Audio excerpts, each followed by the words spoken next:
bittersweet. At least in my personal experience, it definitely didn't hit me that this is, in a sense, the end for this part of the journey. It's bittersweet, but it's such an energetic atmosphere that I think it really doesn't hit you until you've kind of been done for the day and you realize that you're on to the next step.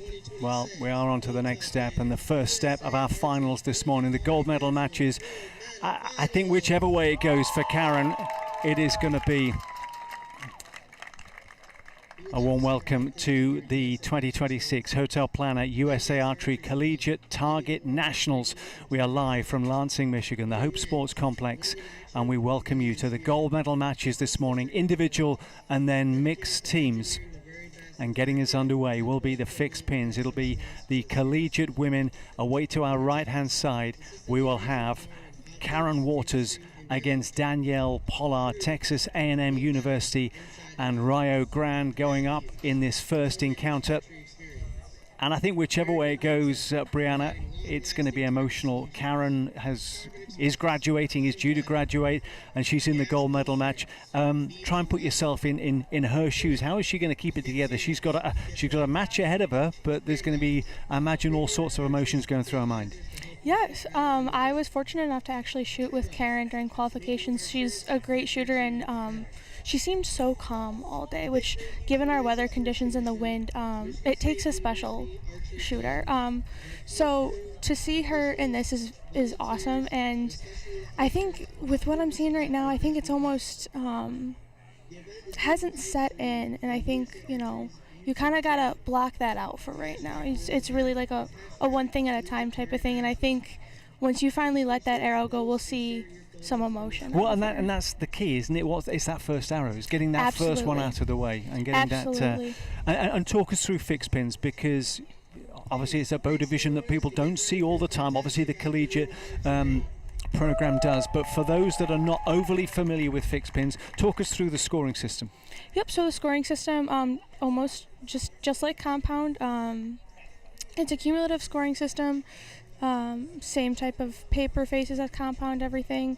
Really just comes down to the equipment. So there's no fancy clarifiers, lenses. It's a little more of like a natural hunter setup is what people usually refer to it as. So very similar to what we see in different open competitions, just really is what the equipment changes. And so we have Karen Waters there, introduced to the crowd. There's the personality coming through, and I've got to say, Karen, number 5 seed, Danielle Pollard has had a wonderful pathway through to the gold medal match. Ranked number 18 after qualification was Danielle. Karen with a 6:59. The top score, Alicia Aviles with 6:71. Isla Mills 6:70. So there's some close scores at the top there. Karen with a 6:59, and Danielle down at 18 with 6:37, and yet she has soared through to the gold medal match. That included a semi-final win against Emma Kist of Lindsey Wilson University, the number 6 seed. Emma went on to win bronze, and we're underway. The first of what we have 12 gold medal matches this morning, and Karen Waters will be the first to go. Starts for the 6th, looking around in somewhat disbelief there. Yeah, and the goal there, especially with this atmosphere, is just to kind of let it go. My coach often refers to one arrow at a time, ignore it. Things happen, especially in these conditions. During eliminations yesterday in the women's division, there was quite a few upsets, so it really is anybody's game and anything's possible. It's really just the mental aspect that's got to keep you going. There we go. Karen into the groove. Danielle started with an 8. How can she respond? She gets another 8. So we are even after 2 arrows, 16 points apiece. Third one of the first end for Karen Waters. So she'll finish with 24 points. And as Brianna said, it's cumulative. It's not the set system, as we'll see later with recurve. 8. Another 8. So even Stevens, as they say, consistent from Danielle. A 6, a 10, and an 8 from Karen, and 3 8s for Danielle. So we are at the end of that first end, and a big gulp of water for Karen. We got 5 ends. How much does that kind of loosen you up? And it's early. It's it's an early start here on the East Coast. It was an 8 a.m. start. There's a crowd. They're building the energy, but getting that first end out of the way. How important is that? I think that's half the battle right there, is getting that first end out of the way, the jitters, the feeling of, you're actually in this moment and you're doing it. So I think both of them right now are kind of shaking themselves out, and, I think you almost settle into it as you go, becomes more real as you shoot a couple more. And Karen's a character. She really is. Our paths have crossed over the last few years, and Collegiate 3D is another event that she's involved in, and her mum's here this week as well. Her mum is in the crowd, so that's something that's going to be a little bit extra special. As Karen said to me yesterday, her lucky omen, her lucky mascot is here. So just trying to keep relaxed. And how important is this? Because normally we'll see it at senior level, you'll have, and I suspect we'll see it a little bit later on with Columbia, who have their coach in Derek Davis. But having a teammate behind you, how much does that dynamic help to settle the nerves maybe quicker? Yes. So I think it's a very personal thing. Some people, really just are uncomfortable almost having their arrows called. But I think in such a high stress situation, it's comfortable to know there's at least somebody behind your back. While there's a very active crowd, it's a different sense of knowing somebody more intimately and feeling comfortable, having somebody call your arrows, but also having somebody there that's a familiar face that can almost, if you have a bad shot, kind of just not show it, kind of get you to reset in a way that almost isn't obvious, you don't necessarily think about.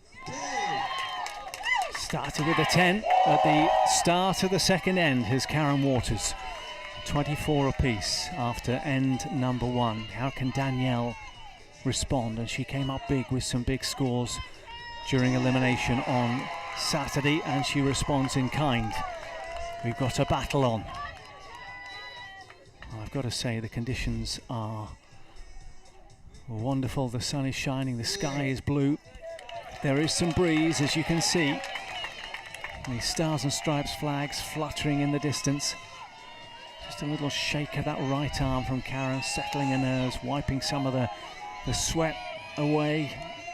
Some early nerves, but she's rocking back and forth. And Danielle is firing as well. I mean, this is fantastic.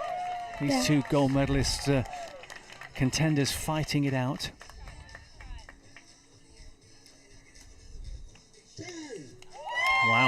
Wow. And there's just the facial expressions from Karen Waters. And Danielle, the final arrow of this second end, down to 4 seconds, 3 seconds. 9, but that was a long hold, wasn't it? Yeah, so if you've noticed so far, Danielle really takes her time. And that time is different for every archer, how you hold, how you kind of feel comfortable and settle in. So some people, that might seem a little scary. She's going up to the very last second, but really for her, that might just might be how she shoots every day of the week. 29 there for Karen. 29, 24 from that first end, and I think Danielle got a 29 as well. Yeah. So they can't be separated. 53 points apiece. 24 for the first end, 29 for end number 2. So these two are well and truly into the groove.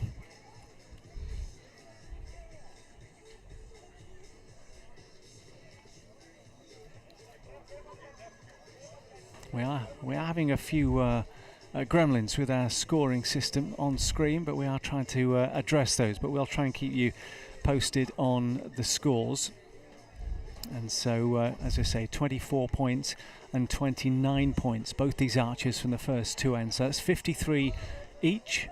End number 3 is coming up, and the music is a little quieter than we normally get when they're out on the competition field, but that's not stopping them from rocking back and forth a little. No, it's amazing to see how calm these women are in such a stressful time. It's very interesting to see both of their reactions, especially at such a close score right now. Really anything can happen, and it's so much more fun to kind of see them enjoying themselves and not losing themselves in the stress or the heat of the moment.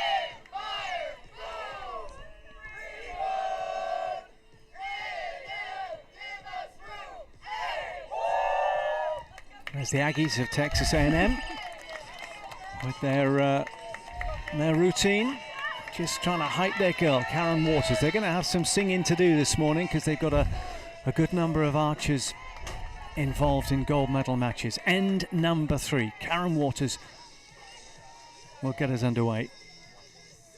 53 plays 53 against Danielle Pollard of University of Rio Grande, which is an impressive program. Texas A&M, of course, among the big guns. University of the Cumberlands, Lindsey Wilson, Pikeville, Rio Grande have really emerged a new team over the last couple of years. And talking to their coach, Jonathan Clemens, a couple of days ago, he reckons they'll be even bigger for 26-27, heading to Foley in October for Collegiate 3D. So a 10 and a 9 for Karen. Just a little reassurance over her shoulder. Danielle started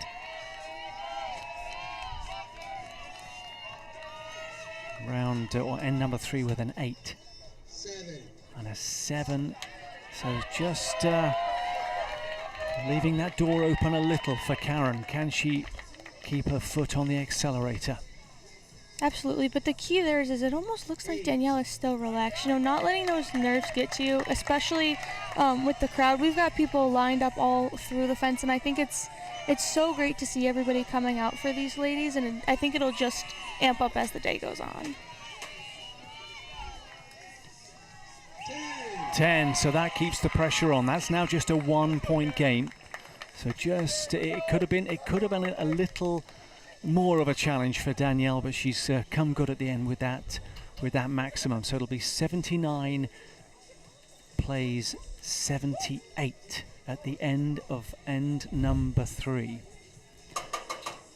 So you talk about your 5 years within the collegiate program. Just talk us through the archery side at Alfred State, and again, coming to events like this, you're not you don't travel in numbers. So when you come to events like this, and there's this and this is energy. I mean, I imagine you just want to be here, don't you?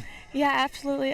So I started my freshman year. I was very fortunate to meet some great teammates coming in, and I kind of held back waiting for outdoor regionals. I'd heard so much about the energy of outdoor that I thought it was the perfect place to kind of begin. And it proved to be amazing. We're part of the East region, and while the East region is a little bit smaller, we do not lack in excitement at all, and that's really carried me throughout the couple years from tournament to tournament. I mean, indoor is such a mind game, at least for me personally, and outdoor is such a different atmosphere. It's so much fun. I mean, even if you're not having the best day, it's hard to not enjoy yourself in such a good atmosphere. So it's been great. I've participated in outdoor nationals last time when we were in Georgia a couple years ago, and that was my first outdoor nationals experience, and I will admit it was a little bit of a shell shock. I've been to indoor nationals competitions, but still at smaller scales because there's a couple different venues. It's amazing to see so many archers come together, and it's amazing to see how we all interact with each other. I've met people here that I've never spoken to before, and some of them are still here, and it's so cool to see them a couple years later. It's a fantastic experience. Yeah, it really is. It is something special, and obviously from the outside looking in, it is one of those where you kind of talk to people and you say it's one of the events that I always enjoy. The collegiate events, it's something very, very special, and it's a special group of young adults. A great start for Danielle at the start of end number 4, landing a 10. Pressure now back on Karen Waters. 9, so we are even Stevens. 1 arrow gone in end number 4. Yeah, 88 plays 88.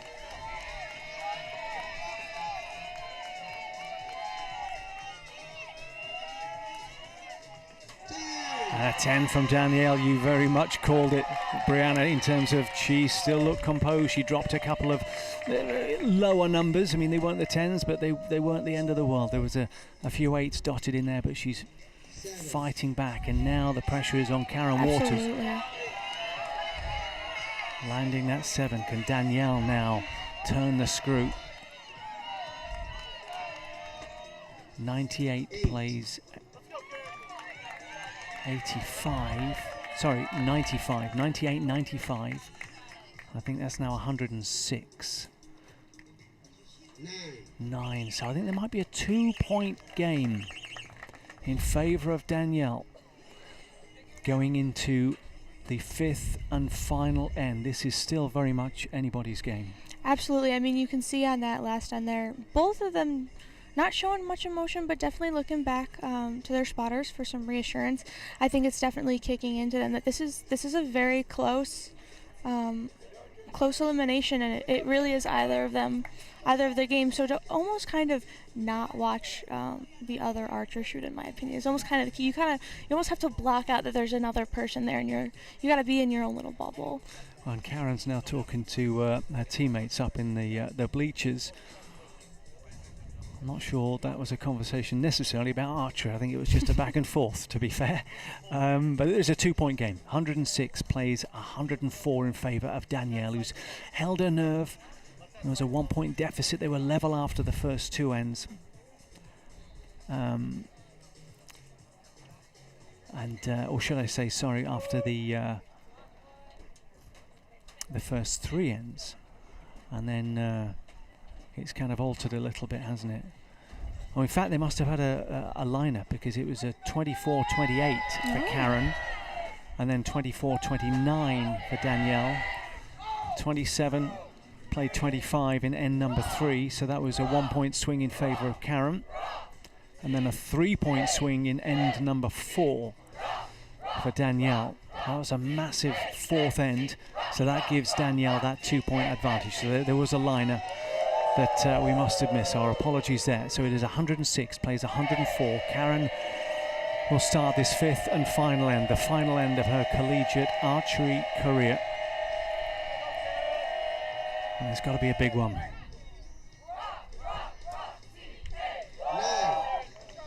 It's a 9. Yep, a little bit of movement from Karen, if you can see over on our angle. Not that that's necessarily a bad thing. Some people move around a little bit, but I do think as this elimination goes on, it seems that both of these ladies definitely are feeling the pressure in this last end. It's a 1-point game with 2 arrows each to play.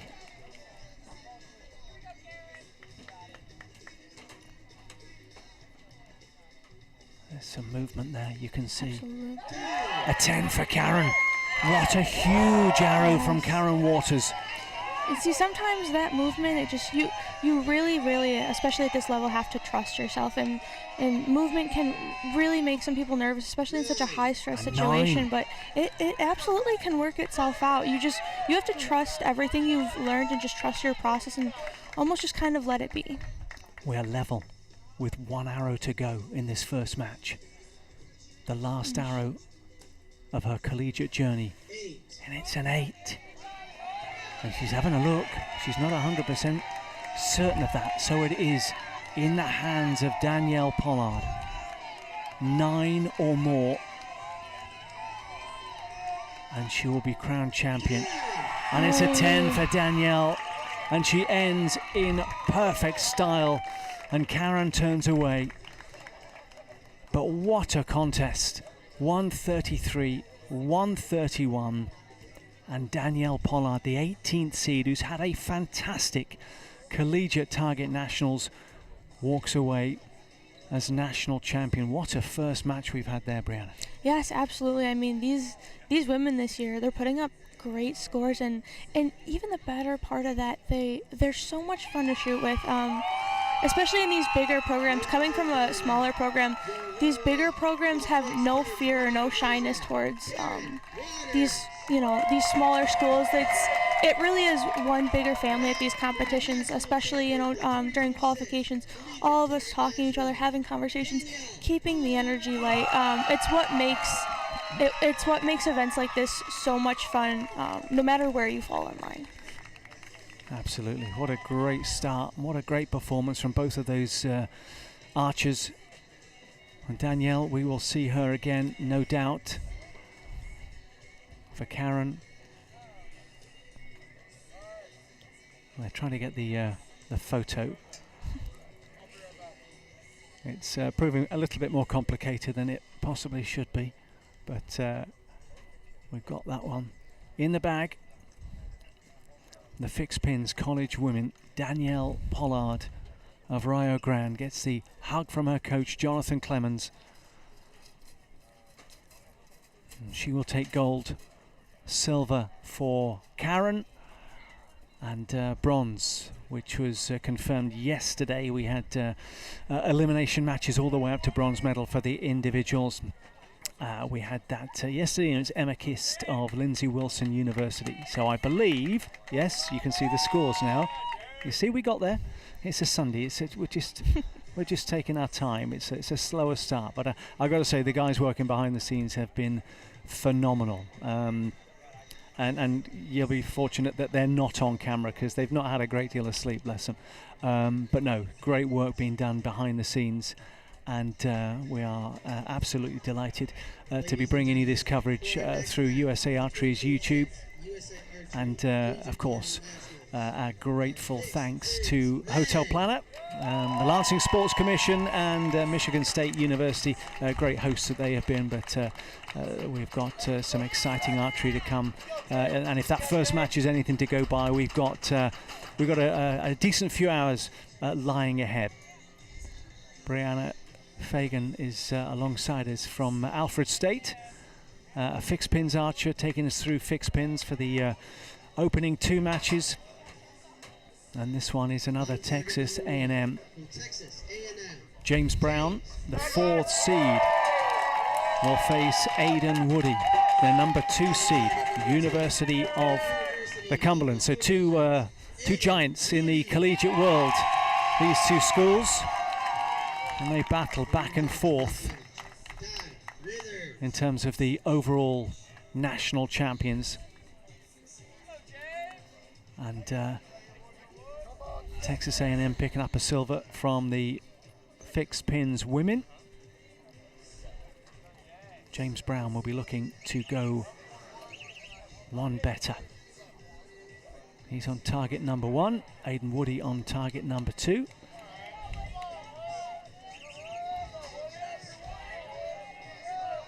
And we'll take you through some of the their pathway to the final as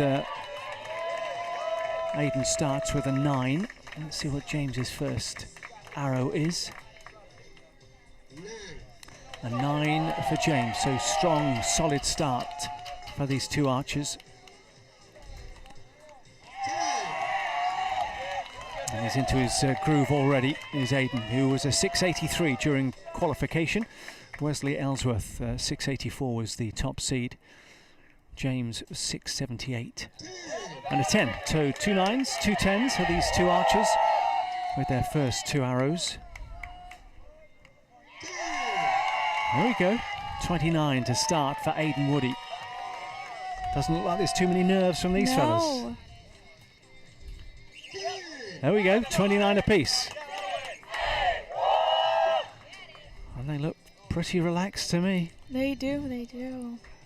I don't know if I would be doing the little foot thing Texas A&M does after this, but I mean, good for him. Great work. So what are the plans for you then? What happens now with your graduation? Where are you heading to now? Yes, so I walked the stage last Saturday. I graduated with a bachelor's in architecture, so I am lined up to work at a local firm in Rochester. I'm working on K-12 schools. Okay, fantastic. Oh, wonderful. And we've got a good number of graduates that are walking or will be walking in the coming days. We've got University of the Cumberlands here, and their graduates include Anna Jo Rush, Caleb Poe, Michaela Clemens, Erin Hebb, Cami Schumann, Joseph West, and then Masters, Landon Standish and Lydia Kazeda. So congratulations to all of those from Cumberland's, Lindenwood University, Kenzie Yates. There's your forecast. It's blue sky at the moment. We had a lot of rain. The locals tell us they've had a lot of rain in these parts, and we had some of that yesterday. We were on a brief delay. It started a little later yesterday morning, but the cool weather.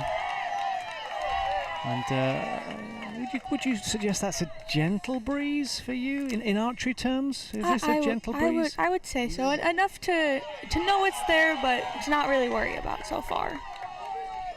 So a 10 and a 9 to get us underway at the start. And Aidan Woody is very much flying in the early stages of this contest. A couple of 9s for James Brown and a couple of 10s for Aidan Woody, just to open up a little gap. 3 10s maximum from Aidan Woody, the number 2 seed. So he now sits on 59 points and a 10 to finish for James. So end number 2, and a little bit of a window opening up for Aidan Woody, who I believe had a sister, I think. Memory serves me right, was University of the Cumberlands as well. I think Arumi of our colleague Madison Cox. So it runs in the family, and he's performing very well this morning. Is Aidan. So 59 plays 57 at the end of 2 ends of this fixed pins college man. We'll have barebow, then compound, then recurve, and then we will switch gears. And we will have mixed teams, which is always a little more lively.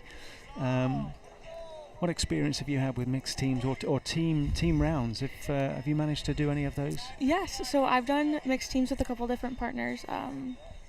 Every year I've been fortunate enough to do it. And it's an experience like no other. I mean, especially like I said earlier, in this environment, it is so much energy, and to have you and another person shooting in such a time crunch, but at the same time you move like such a smooth unit. So it's a ton of fun. If you think the crowd is busy now, the crowd gets 10 times more busy, and it's a whole different side of USA archery that people get so addicted to. Yeah, I know, it is fantastic. And we're getting a little bit attacked here. I think the mosquitoes are out this morning. So 59 plays 57. The start of end number 3. James Brown with a 9. Aidan has been in the groove with his 10s.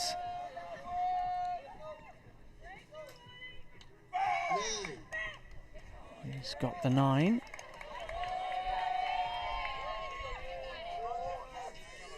And I think as this round is moving on, we're starting to see both of these men kind of look back at their spotters and have a couple conversations now, especially, as those scores are so close, that maybe getting some nerves up, kind of like how you were saying earlier.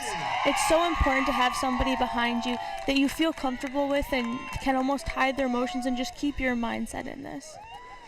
There's an 8 there for James and a 10 though for Aidan, as he responded. Another 9 for James. Just solid.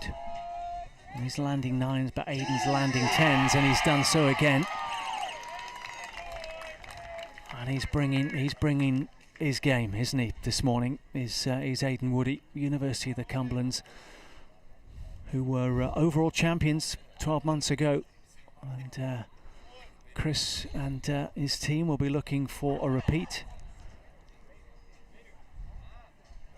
A little shake of the head there from James Brown. Texas A&M. So it's 88-83. So that is a considerable gap. And we talk about a 5-point gap after 3 ends, and we'll talk about that in compound, and that is a big gap to come back from. In terms of fixed pins, what is that? How significant is a 5-point margin? See, it really does depend on the day. I saw yesterday, some people winning or losing by 4 points. I saw some people, we saw many tiebreakers here yesterday. So for fixed pins, I think it's definitely doable. Neither of them are out of it at this point, and I mean, realistically, all it takes is one person shooting some 8s and the other shooting 10s, and they're right back even, if not up a little bit. So it'll be very close. It's a case of James has probably got to pull out the best and just hope that Aiden, as you mentioned, drops a couple, maybe a 9 or an 8 thrown in there, but doesn't seem to be too much. 29, 30 and 29. It's he's been pretty solid, but a 9 there for James Brown, Texas A&M, and a 10 for Aiden Woody. So if James is going to claw his way back in, he's got to try and find those maximums. Another 9. Again, it's solid, but as he just looks around, I think he realizes and another 10. And with that advantage that Aiden has, there's not a great deal that James can do. If Aiden's dropping 10s, he can. The best he can do is match it, but he's still not making inroads. And there's the 10. That'll help, but it's going to leave him with a lot to do. And another 10 from Aiden Woody. I mean, and again, the appreciation from James Brown there, that he's recognising that Aiden is having a day. He really is.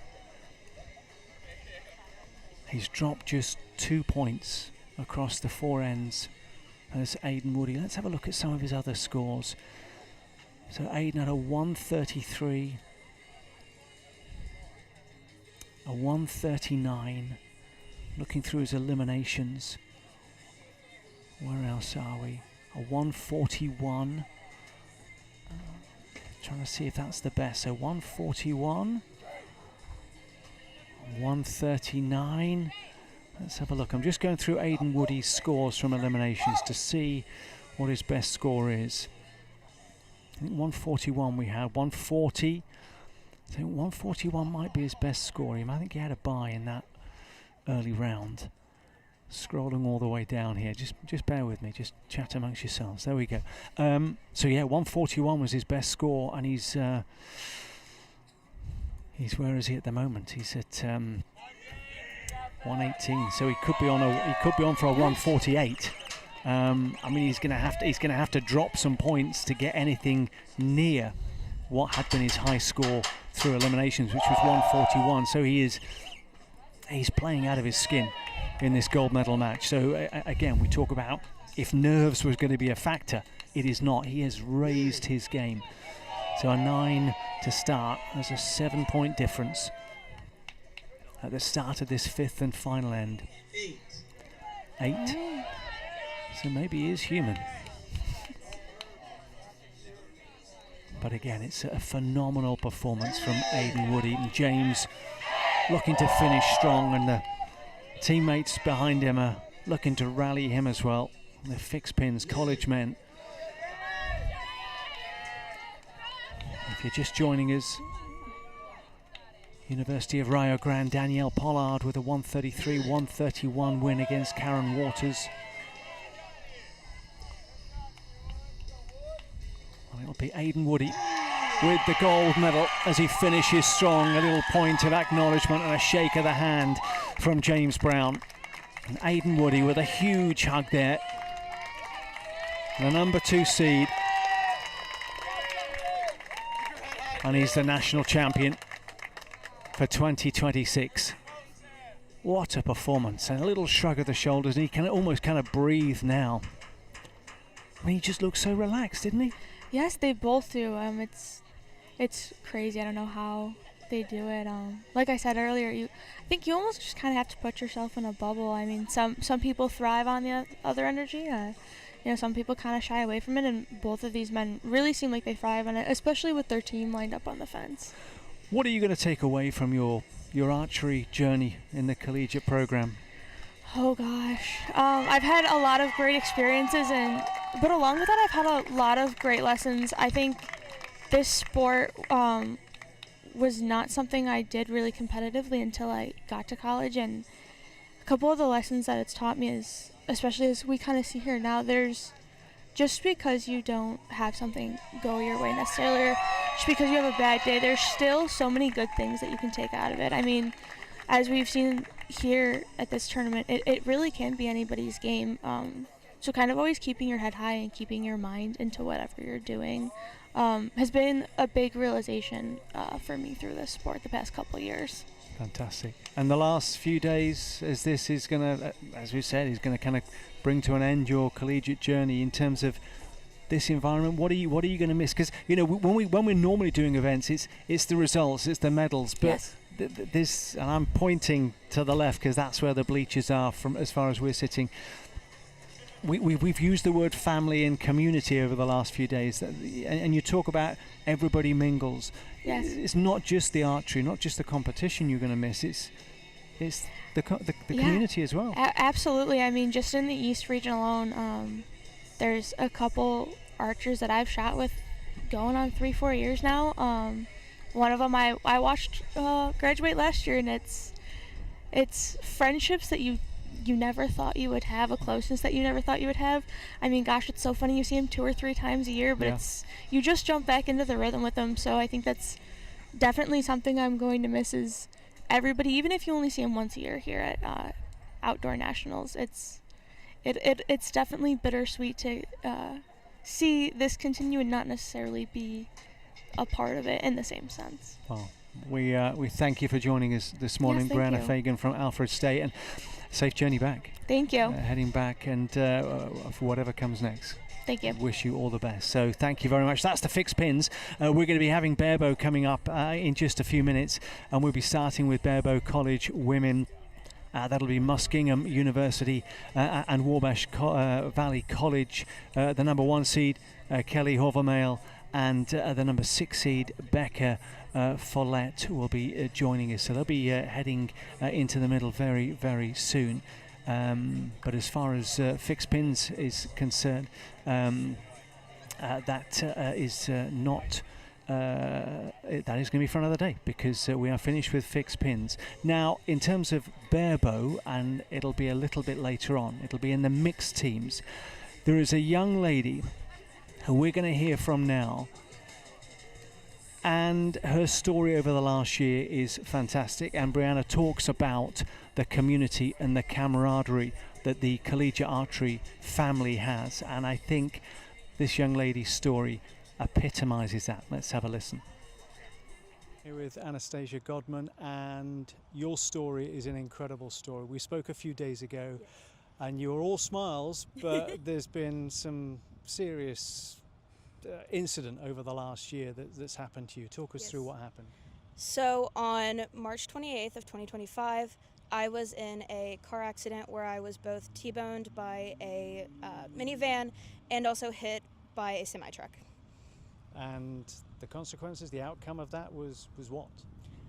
It broke my collarbone. I had a hairline fracture in my wrist, the one that I pull with specifically. Concussion, amnesia, whiplash, whole 9 yards. And that wasn't kind of... the injuries were bad enough, but then to be told by a doctor that what did the doctor tell you that you might not be able to do again? He told me I wasn't going to be able to shoot again. And your reaction to that? The initial reaction, I imagine, was devastation, but there's clearly an inner fight because you're here. So I had been shooting for 12 years now, so there was something that they weren't going to take away from me. I was going to make the recovery one way or another. And what was that road back like? It was a very slow process.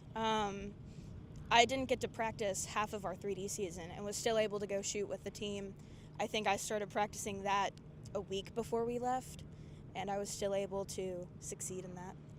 And how much of having kind of the Lindsay Wilson crew around you, that team, and a target, and I imagine that target was not just getting back to competing in archery, but getting back to that collegiate community, because it's something very special. Yeah, I'm so thankful to have the team with me and everyone around, especially Q. He was in the accident with me, and he also shoots bare bows, so he's always behind me if I'm ahead or if I'm behind. He always knows how to be there and everything, and it's great. The team is so supportive, and I don't think I could achieve as much as I do without them. And not just coming back to archery, but medaling in the individual. You got bronze, and at least one more medal because you're in the mixed team gold medal match. How much did that mean? And it's clearly not the end of the journey or the end of the story, but how much has that kind of given you that satisfaction that you proved the medical professionals wrong and it showed you've got that inner fight? Yeah, so I get to go shoot the mixed teams with Keegan, and I'm so excited for that. It was something I really wanted to do, and going into this season, actually, I looked at Anna, our coach, and was like, look, all I want to do this year, I would love to make shooter of the year, and I got to do that. So that was something that really meant a lot to me, especially after coming back and being told I wasn't going to be able to shoot. It was something I really cared about. Hello guys, welcome back. That is Anastasia Godman, and we'll see her later in mixed teams. A phenomenal story, and just so grateful that she's good and she's back, and she'll be going for a medal a little bit later on. Joined by John Shelby Stevens, we'll be talking barebow from Union Commonwealth University, and just giving the cue to the guys in the middle that we are ready to go. What are we going to see, John Shelby? Hopefully we're going to see a very good match. Kelly and Becca are both very good shots, and yeah, we're going to see barebow archery, no sights, no stabilizers, no clickers, recurve bows, and 50 meters at a 122 centimeter face. And the scoring system, because we had cumulative with fixed pins. Talk us through the scoring system. Yes, so we're going to be utilizing set system. If you win the set, you get 2 set points. If you tie the set, you get 1 set point. If you lose the set point, if you lose the set, you get 0 set points. Very similar to tennis in that regard. Okay. And very similar to recurve, of course. Yes. Yes. So talk about your background, your barebow career, your barebow journey, and from a collegiate standpoint as well. Yeah. So I got started shooting barebow when I was 15 years old. I moved from traditional archery. I got started shooting local club, 4-H club. Transitioned from that into USA Archery, competed the USATs for several years, made the USAT, then came into college, 3-time All-American in college, 3-time academic All-American. And I've been up on that stage shooting mixed teams, which we'll see a little bit later, twice. That's probably the biggest things I have to say. The biggest stage that you've been on. Fantastic. Yeah. Well, we are getting set for this barebow college women, and we are looking back at Muskingham's #1 seed. And it is Kelly who is getting the let's go away to our holding left-hand very side. Steady. Left 6. Good shot. Wabash Valley College's Becca Follett, and the #6 seed. And Kelly with a 6-0 win over Anastasia Godman in the semi-finals. Anastasia taking bronze, so a bronze medal and maybe another medal, or will be another medal. She's in the mixed teams gold medal match a little later on. 10, right on the right side. Beautiful shot. Beautiful shot. Just talk us through the challenges early on. As you say, it's a recurve bow without any of the kind of the aids, shall we say. So just talk about those early challenges as you're laying down those sighters. Yeah, so the barebow learning curve is pretty steep. It's hard. You don't have any sights. You really have to nail down your form to be so consistent. It's very difficult in the beginning, and then generally as you progress and get better, because we don't have any draw checks like a clicker or anything like that, no hinge releases, anything like that, you generally see archers progress past the first hurdle and they'll get very good, and then we have the word in archery we don't like to say that much. It's called target panic, and it generally hits, and it's how you manage it past that, and these archers are doing it very, very well. We don't like to say that word in archery, but bare bow is, you have to fight it in this, and I don't think you would find anyone in this division that would tell you otherwise. So. And why bare bow for you? Because, and again, I speak to the bare bow, it's compound, fixed pins, recurve. They talk about bare bow, and they make, they'll cheer and they'll talk about this kind of this special community. What makes this group of archers a little bit different? Yeah. Bare bow is just such a special community. I mean, everyone here is friends, and we're just having a good time. Like the other divisions, they also they have a great time as well, right, Richard? But bare bow is just such a special community. We're loud, we're different, we're proud to be here, and yeah. Well, you've got Kyle. You've got we've got Kyle Coffey. Yeah, and indeed. We'll hopefully hear from him. He's another that's graduating, and obviously from your university. Just talk about those characters, and we had Brianna Fagan from Alfred State was with us earlier, fixed pins, and the one thing that we talk about Kyle Coffey and those that know Kyle. Very much a larger than life character, and he'll go in and if you guys are not competing, he'll go in and pick a team to cheer for. He'll cheer for other teams. I mean, this is what collegiate archery is all about. Yes, you want to be successful. Yes, you want to win.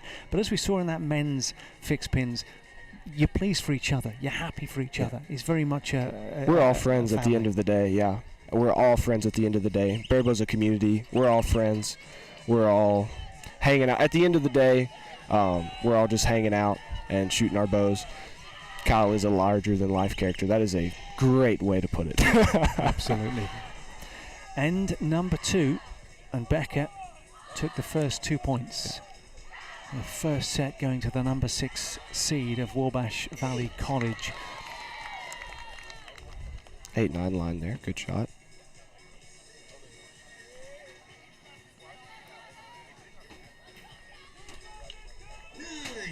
And obviously the difference here, that was a 6-point difference in that first end, but of course it's a set system, so you've got to forget about it. You've got to move on.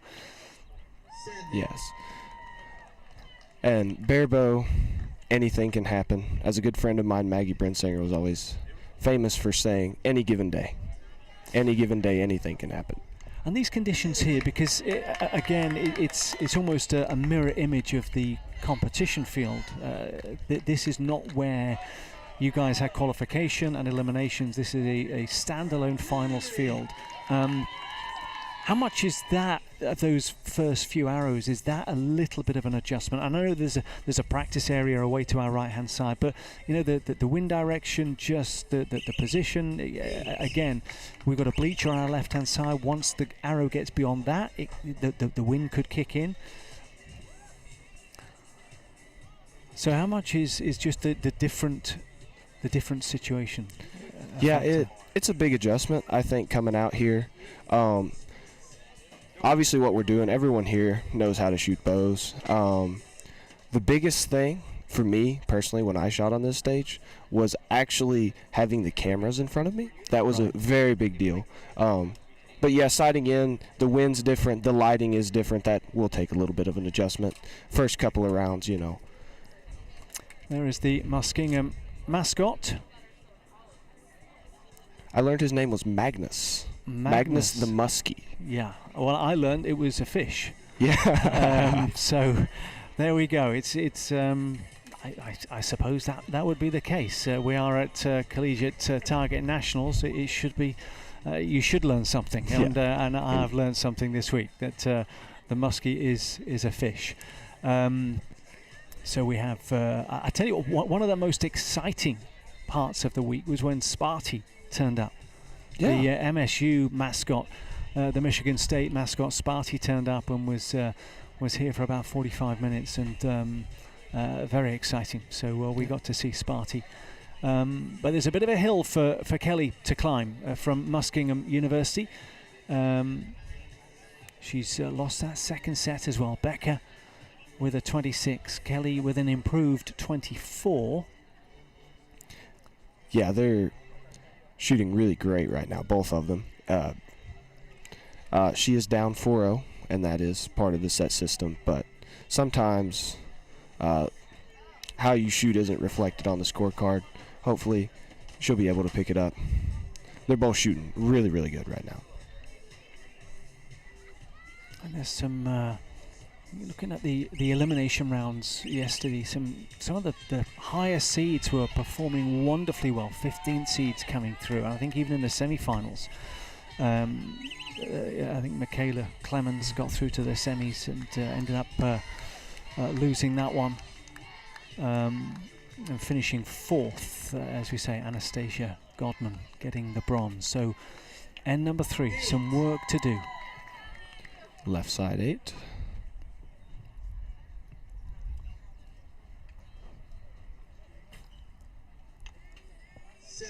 Seven. So Kelly up 1. Becca seems to be running a safety system, which is going to be a little different. If any of our viewers are familiar with a hinge release in compound, it's very similar to rolling to the click. That's a point at which she is saying that she can shoot her bow. You'll see she takes her finger off the front of the riser there. 9 there. 8-9 line, yeah. This is going to be a huge arrow for Kelly.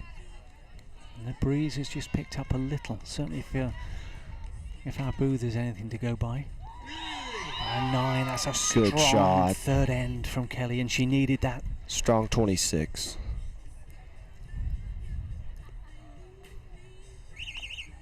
That's a high 6 there. So Kelly's going to get that one. 4-2, just relaxing a little bit. I mean, that's the set system, isn't it? I mean, Kelly's kind of got a 21, a 25, a 26. She's getting into her groove. Becca has now got to respond with end number 4. Yes, absolutely. And anything can happen. Anything can happen. Shooting strong shots is very important, and they're both doing that right now. Richard Fleming alongside John Shelby Stevens for the first of the barebow matches. Barebow women will have the barebow men coming soon. That'll be Colton Converse, Texas A&M University, Keegan Benton, Lindsay Wilson University, the 4th seed against the 2nd seed. Here we have the number 1 seed is trailing 4-2, but having won end number 3. We talk about momentum. There's a bit of a smile now with Kelly. That was a huge end for her. How much is momentum now going to play a part? Momentum is important, I would say, but I do think that at the end of the day, you look at them up there, and they're shooting against each other, right? And we all recognize that. We recognize that as part of the competition, but ultimately, they're shooting against themselves. It's just them and the target. And as you get into a groove, you work into a rhythm, that is going to positively benefit you. But, yeah, anything can happen. Good look at Kelly there. 4-2. Kelly trails. Beautiful shot. In with the 10. A little look round there, as if to say, I was wanting that and waiting for it, and she's landed the 10. It's a 9 for Becca. There's a huge intake of oxygen there, but she seems to be relaxed. She's enjoying this one from Adele. And the music in the background. Another 10, beautiful. 10 from Kelly. We have a contest.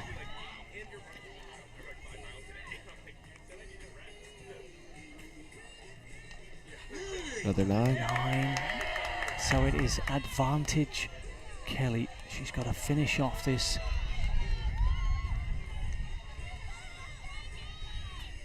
This 4th end. 28, very strong shooting. Becca can win with a 10 here. And it's a 9. Kelly got that one by 1. So it is all square on a high 5 and whatever they're doing there.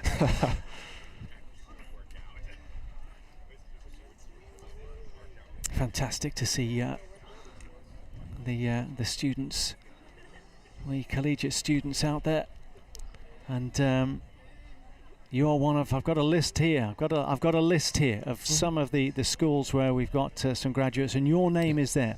Yeah. One of the graduates. How much? And Kyle's is there from Union Commonwealth University. Kyle Coffey, Carter.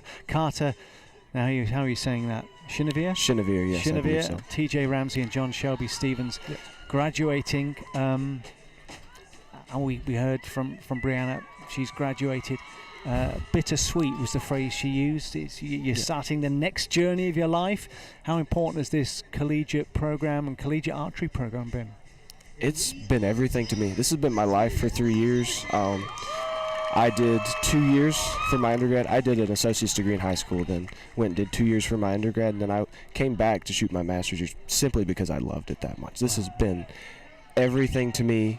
The community, the people, everything has just been so important. And graduating, I think bittersweet is a very good word. Bittersweet. I'm going to miss seeing my friends every day. I'm going to miss fighting for my team, but there is a next chapter, and if what I'm seeing today is any indication, the future is bright for collegiate archery. Absolutely, yeah. And the programs are growing, and the energy is always going to be there. That's a nervy 7, I think. That is an 8. So Becca's up 1 after 1 arrow.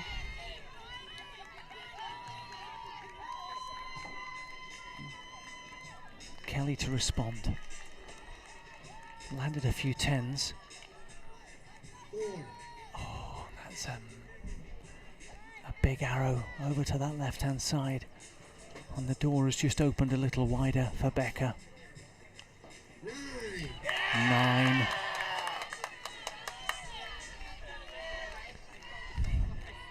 And the cheers are still going out from Muskingum University for Kelly. Kelly's holding nice and strong. Looking around, but it looks like it's going to be Becca from Wabash Valley College. That's all she needed. Becca followed as your national champion.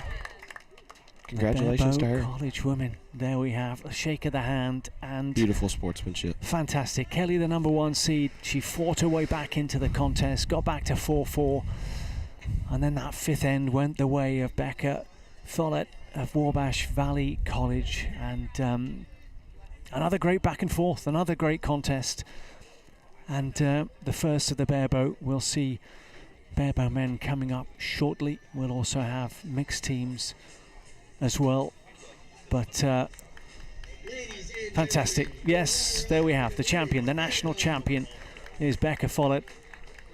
Kelly Horvermail from Muskingum University will pick up the silver and bronze. Anastasia Godman, Lindsay Wilson University.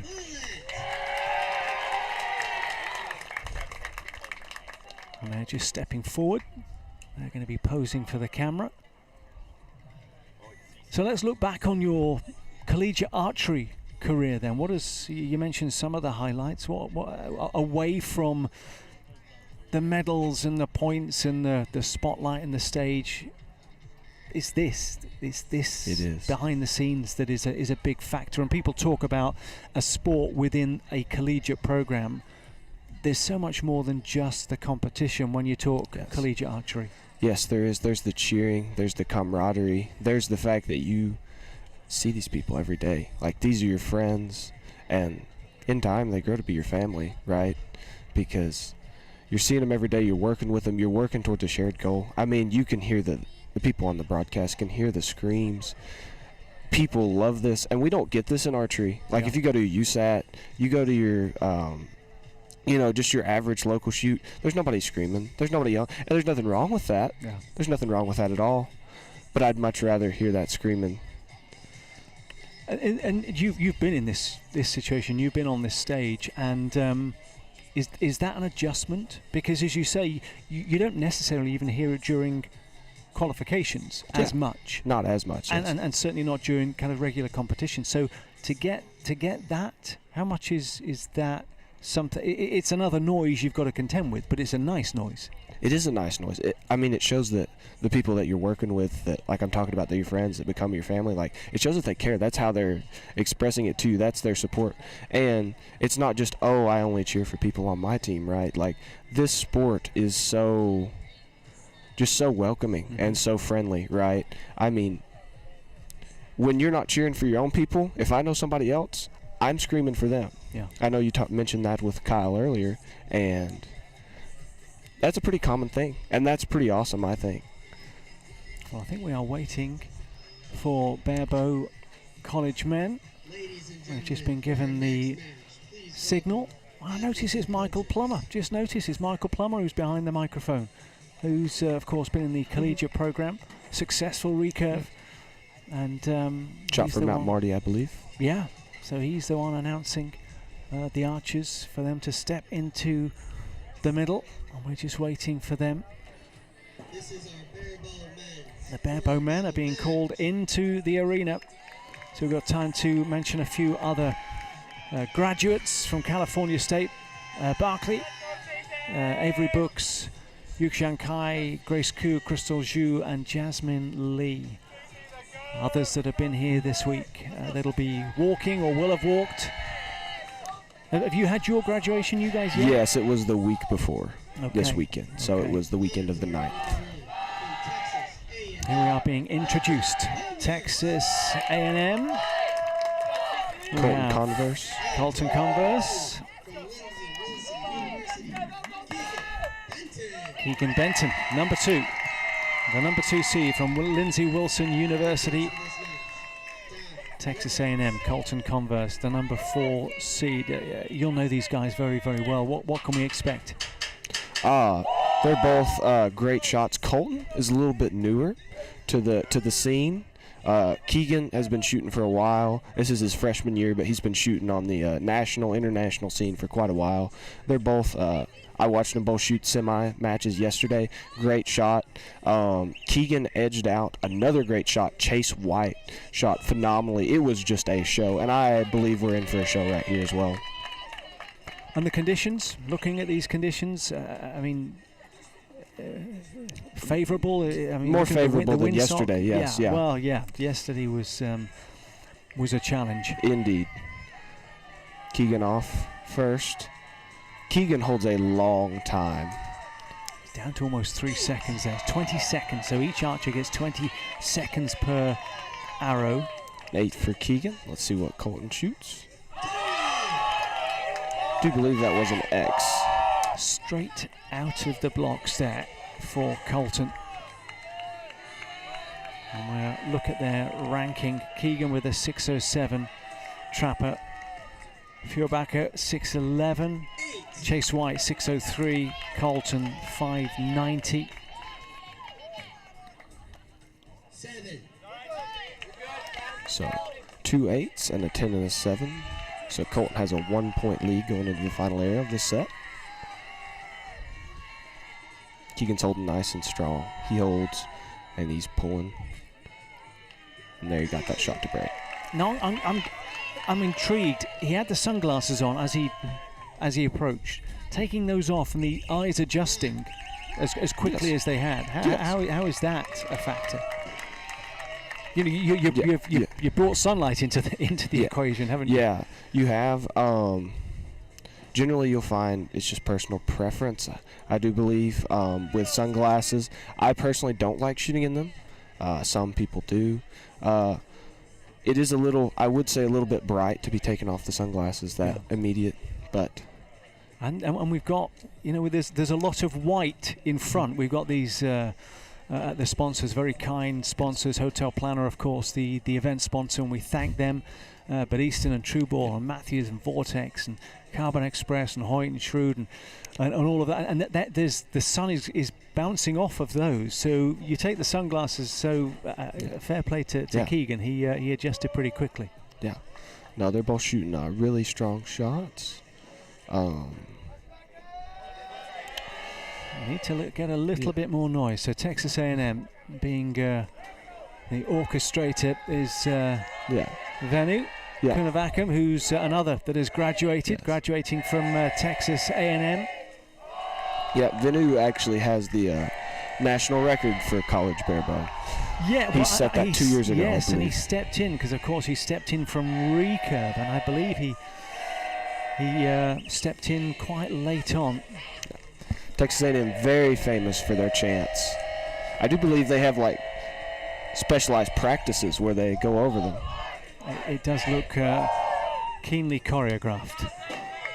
We're getting underway for set number 2. Keegan Benton takes that first set, 25-22. Colton with a 9. See how Keegan responds.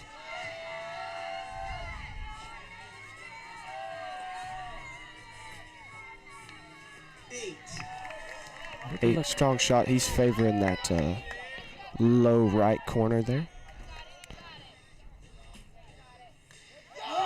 Another 9, solid. Another 9 from Colton Converse. Solid from Colton, who started with a 22. I suspect he'll improve on that score with end number 2. Keegan Benton began with a 25 with the 2-0 lead, taking that first set. What can he do here? Almost out of time. He was almost shot out a of 10. time. Yeah, Keegan holds a long, long time. He was down to 1 second on the clock. 9.98, so that's going to be a 26 for Colton.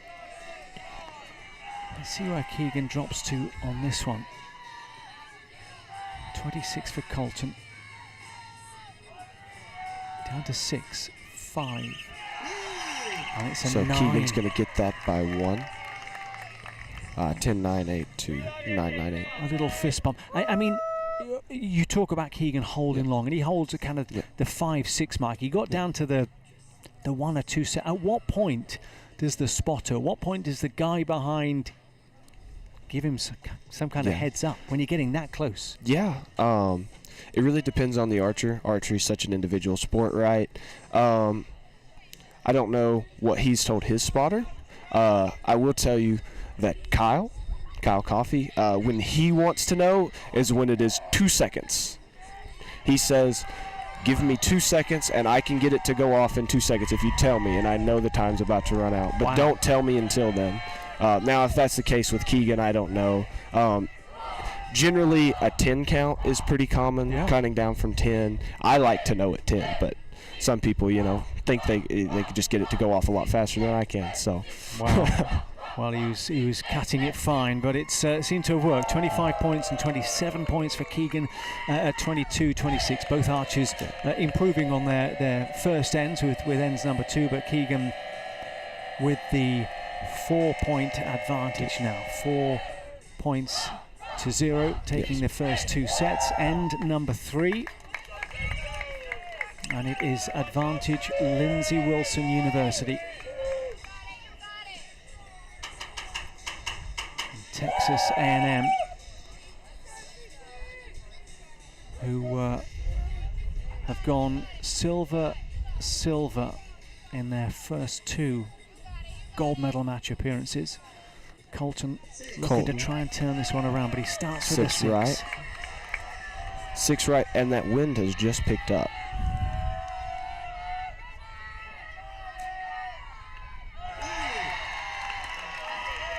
Nine seconds there for Keegan. I'm kind of on Keegan clock watch here. 9. 9 shot.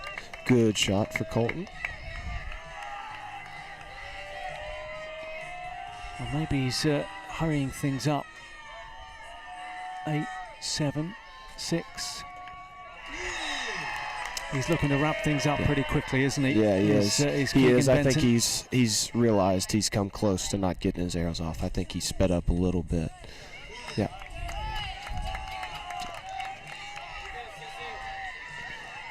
Five there from Colton.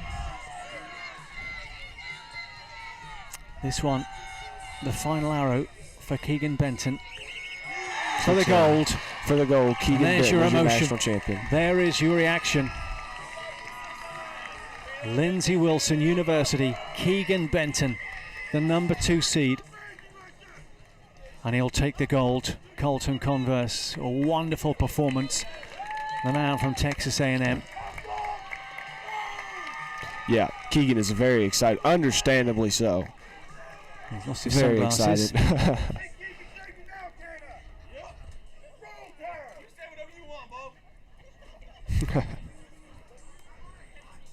Do believe he's talking with his father in the stands. There we go. There's the inspiration. Keegan Benton is your gold medal winner. Silver goes to Colton Converse, and as John Congratulations Shelby to said, he's a relatively newcomer, so we will see him again. Yeah. And Keegan Benton, there we go. He's loving every minute of it, and why not? It was a great performance. National champion from Lindsey Wilson University. So that is Barebow division. We'll see you a little bit later on. John Shelby Stevens, we'll just get some final thoughts from you. Well, let's have a look at the mixed team, shall we, for a little bit later on. You can give us your thoughts on mixed team, and let's have a look at the Barebow mixed team for later on. It is Lindsey Wilson University, so we'll see Keegan Benton once again, and Anastasia Godman against What a Heather story! Goods and What a Trapper. story with Anastasia. Just what a story! Yeah, and we heard from her. We had an interview with her yesterday, and just incredible that she's. And for those that have just joined us, you know, Anastasia was in a traffic accident and was told by the doctor she'd never compete again. She'd never draw a bow back again, and she picked up bronze in individual. She will be going for gold in mixed team, and everybody is obviously wishing her nothing but the best. So we'll have that story a little bit later on.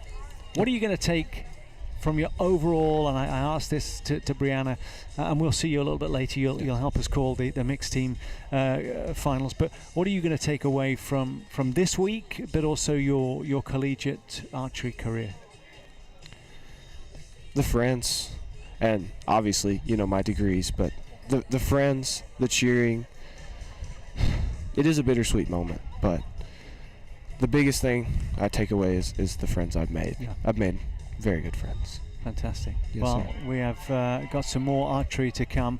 John Shelby Stevens will be back with us a little bit later on as we will do the mixed team finals as well. We've still got 4 more matches to go in the individual gold medals. Compound will come next with compound women, and that is going to be Lainey Nish. I can see her away to my right hand side, Lainey Nish, who was the runner-up last year, and she is up against Brendan Brooks, I believe. I think it is Brendan Brooks. I think you are right. I'm looking across. Brendan Brooks, the number 12 seed, Lainey Nish, the number 3 seed. So that's Texas A&M against University of the Cumberland. So I think we have got Kylie waiting for. We'll have the compound expertise, John Shelby. We'll see it a little bit later on. And Kylie will step in alongside. The headset goes on. And you shuffle forward. There we go. Yes. Hello. We are. Hey. Hello, everyone. Yes. So Kylie from Musking, and we saw the mascot. Oh yeah. What is it, and what is your mascot called? So our mascot's name is Magnus. Magnus. He is a muskalunge, to be the scientific name. Okay. But in short, it's called a muskie. So basically, a really long fish with teeth. To put it in simple terms. Okay. Okay. All right.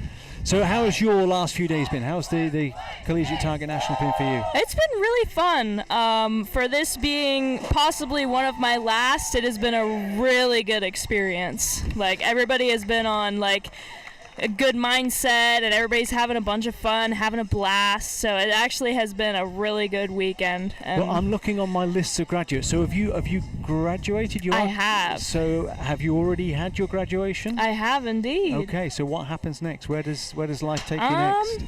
I'm interested in maybe going in like the natural resource field, like maybe being a natural resource officer. Mm-hmm. That's kind of my first thought. My second plan, maybe if I get to come back as a graduate assistant, would be to get my business master's and then maybe someday owning my own archery business. Okay. Kind of. That's kind of what I'm Fantastic. thinking. That way I can continue to shoot for down the Yeah, line. yeah, absolutely. We are getting set for the compound division. And we've seen fixed pins, we've seen barebow. Oh yeah. We know the scoring, we know the systems. What are we going to see here? It's going to be cumulative, similar to fixed pins, but just talk us through the equipment, talk us through the scoring system. So as far as equipment, everybody in open pretty much has the same thing, but it's mainly just different bow brands.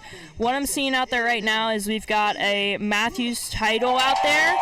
The other one I'm not too sure on, but I have a Matthews title, so I'm very familiar. As far as how the scoring goes, it's going to be your typical 10, 9, 8, 7, 6, 5, and we've got a smaller target out there. As far as what can happen open, it really is like anything can happen, but with open, everybody is like top of the line and usually is not leaving that gold ring, like whether it's 10 or 9. Look at But the conditions. What are the conditions telling you? conditions right now, the wind's not too crazy. It's got some slight breezes to the left, to the right. That can be tricky with an open setup. It just is dependent upon how much weight you have. Cumberland's out there. She looks like she's got a lot of weight on her bars, which is going to help her out a lot as far as left and right wiggle. The Texas A&M on the left, she's got some weight out there too, so I think she'll be okay as far as wind waggle because she doesn't look like she's moving too much out there. And then it's just dependent upon holding and trying to just squeeze it off and have a nice smooth shot as far as that goes. Laney was a runner-up this time last year, and in fact the silver to Carson Cray's gold, and Carson is the spotter for Rendon Brooks. Carson was involved this week. Oh yeah. There we go. There Getting you into the have it. groove. Getting into the groove now. And it is, and we saw it early on. I mean, I think it was Aidan Woody was straight out of the blocks, but for most of these archers, it's getting that first arrow, that first couple of arrows out of the way. Oh yeah, getting nice and warmed up and getting those first few, like I like to call them like jitters, like you have like the jelly legs when you're nervous, kind of getting those out of the way, and then you get into the groove. But how much? And we saw it with barebow. It's a set system, so you can have you can start off slow and you can build. With compound, where it's cumulative, I'm not saying you lose it at the first end, but you don't want to be playing too much of a catch-up because you're having too much of a slow start. Yeah, for sure. If you're not right in there from the get-go, it can be tough to come back if you're a few points back. For sure. And I think I may have had this conversation with, I think it was Madison Cox was alongside me last year. And I'm not sure we can get a shot of it, but on our left-hand side, so to the archer's left are bleachers. So wherever the wind is blowing, that may create a little bit of a buffer. Oh yeah. But it's beyond that where the targets are, that there may be a bit of a crosswind. So where is the gauge? Where is the gauge from an archer? Are you looking at the windsock? Are you looking at the Stars and Stripes flags on the left-hand side? What is your accurate kind of reference point? So for me, if I was the one up there right now, I would pay attention actually to the flags on top because they tell a lot of a good story for me. If you look down at the targets, those flags on top, they tell a really good story on where the wind's blowing as far as where the target is. The windsocks do a good deal as well, but it's hard for when you're up there to see those windsocks. So if you're really paying attention to what's on top, those flags will tell you which way the wind's blowing. So as far as right now, the wind's actually not blowing too bad at all. So as you can see there on your picture, that there is the bleachers on the left-hand side, which will create a little bit of a buffer. So as the arrow's traveling, but then it gets beyond the bleachers, and you may then get a little bit more activity from the wind. So that's why while you're up there, you can't really rely on those bleachers up there. Yeah, it's going to block your wind back here, but when your arrow gets out there and flying, it's going to catch that crosswind once it goes right past those bleachers. So the opening So it's kind of tough. The opening scores, it was 29-25, 29 Rendon Brooks Texas A&M. They've She's got a good lead out there. the number 12 seed as well. Mm-hmm. And it was Julia Reeves, the number 1 seed, getting I think getting the bronze. Yeah, got the Yep. bronze with a win against Sydney Sullenberger. Another archer that is graduating. Oh yeah. Mm-hmm. There's a few. But I mean, you must have seen so many familiar faces on Oh, this yeah. circuit, and there's a number of you that are all graduating at the same time. Mhm. And again, the phrase we've heard is bittersweet. It is very Um, bittersweet. What was your kind of overriding emotion coming into this week, knowing that this was kind of the end of the road? For me, I didn't really think of it as, man, this is my last tournament. I thought of it as, man, this is my last time to give it my all and try to shoot the best that I could. So I came in it with like a better mindset of, I'm not going to dwell on the fact that it's my last shoot. I'm going to go off the fact of, this is my last time to be with my team and give all the good vibes and just try to have the best time that I can, with it being possibly my last shoot. So I didn't really dwell on it. It is kind of bittersweet because I love this atmosphere. Collegiate archery is like nothing else. Yeah. All the other tournaments, you don't have all the cheering, you don't have the music. It's genuinely an experience that only collegiate archers will get. And it's been a blast these past 4 years for sure. I mean, I'm surprised I haven't lost my voice yet. Yeah, you do tend to hear it as the week goes on. The voices start to fray a little, and some more than most. Yeah, one of my teammates, his voice is kind of... It's gone, is it? It's gone a little bit. I bet Yeah. on the bus it'll be completely gone. Well, it might be a quieter trip home then if the voice is gone. So we are, There we I go. think, still a Yep. 4-point game. Mhm. 56 plays. It's going to be tough 52. for Laney to catch up with that 4-point difference here. That's a 9. Yeah. you can see a Rendon's little- looking like she's keeping it in the gold. Another 9 for Mhm. Laney. 2 9s for Laney. A 9 for Rendon. It's beautiful conditions today for these open shooters as well. Another 9. So that's really all that Rendon has to do. Just Mhm. matches Laney. She's got that advantage. 8. That crosswind's really getting to those arrows down there. I think Laney's she came through a shoot off in one of her earlier rounds. So she's had to kind of battle her way through as well. Mhm. I think a number of shoot-offs. I'm looking Oh yeah. the 1/16th round. And that's, 142 with Grace Magnuson of Carson Newman University. And then the 1/8th round. 142. Mhm. Quarterfinals. That was a little bit more straightforward. So it's been a battle for Laney. Oh, yeah. I mean, she's a fighter. She's a real competitive character. But that is end number 3. But I will also say that it truly isn't over until it's actually over. Because I've learned that over the years. Because last year I actually battled my way from, I think it was 16th to 4th. Wow. And it was because I went into a 1-arrow shoot-off against Sydney Okay. Sullenberger. Right. And went through and went all the way up to 4th. Wow. Where I lost in a match against Morgan Reeves. Okay. Mm-hmm. And Morgan was the number 1 seed this year. Yes. Got the bronze medal. Had the awards last night, the All-American and the team awards, the team rounds, which were any of you that are following USA Archery social media or any of the school social media, you'll have seen the colourful uniforms that were being worn Saturday afternoon. I think my favorite from the team rounds was the team that dressed up as the Lorax. Yes. I think that was my favorite out of all of them. Yeah, that would have been. But it would have been a good choice first thing yesterday morning. I suspect they were a little warmer as the day went on.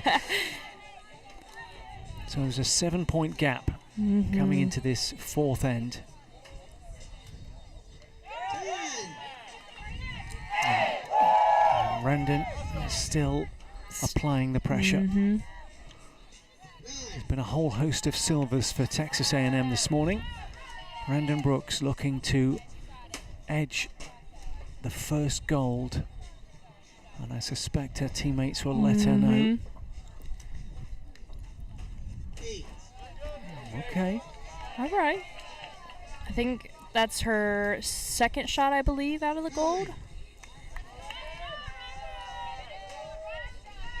Lainey Nish just wandering back still, even at this point, just kind of asking questions. You know, where's it going? What am I doing? But even then, Rendon might think that she's going to take this away, but she's got to be in that mindset of, I got to keep applying that pressure no matter what, because truly anything can happen in the collegiate archery realm. I've seen it.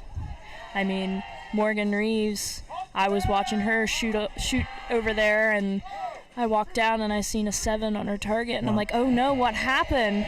Later on I caught up with her and I was like, so what did happen? And she said, I had a busted knock, and I went that far out into the 7. Wow. So truly anything can happen. Although that's a big advantage, isn't it? That 8 points, 1-1-2 plays 104. It's definitely a good cushion for sure. Little glance, little nod of the head from Rendon. I say the 12th seed in qualification, and often in compound you talk about 1 and 10 or 1 and 15, and that the scores are very, very close. 692 was the top score during qualification, and 671 Rendon, so 21 points behind. Carson Cray, who we can see behind Rendon, was the 4th seed, 683. Laney, 684. Sydney Sullenberger, 684.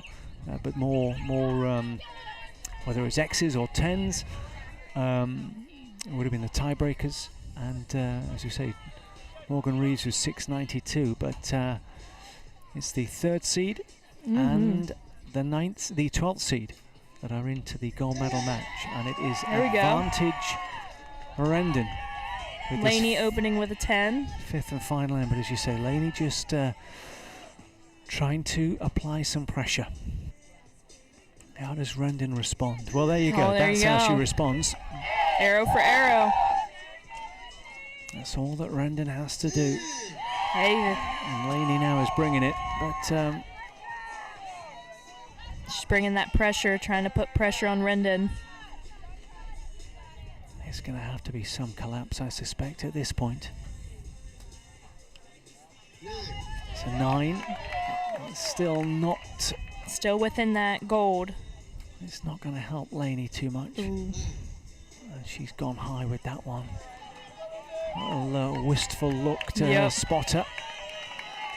She's got a smile though, so it looks like she's still keeping her hopes up. And again, for the 2nd year in a row, she's on this stage and picking up another silver. But Rendon Brooks will be crowned the national champion, and Texas A&M get their first gold of the morning. That was quite the performance, and it was a dominant performance. And we said early on that start is not necessarily going to lose it for you. Yeah. But a 4-point gap, and Rendon just maintained that pressure and kept that good form. So, you know, Laney will be back. I suspect she will be back, of course, Collegiate 3D and this time next year. But it's another silver for Laney Nish. Rendon Brooks, Texas A&M, with the gold medal. I'm sure once they announce it, we're going to hear all kinds of cheers from Texas over here on the side here in the bleachers. Just removing the targets, but they'll be confirming the champion. There's a shake of the hand. Ladies and gentlemen, your runner-up for the compound women from the University of the Cumberland. Laney Nish is the silver medal. And gold is Rendon Brooks.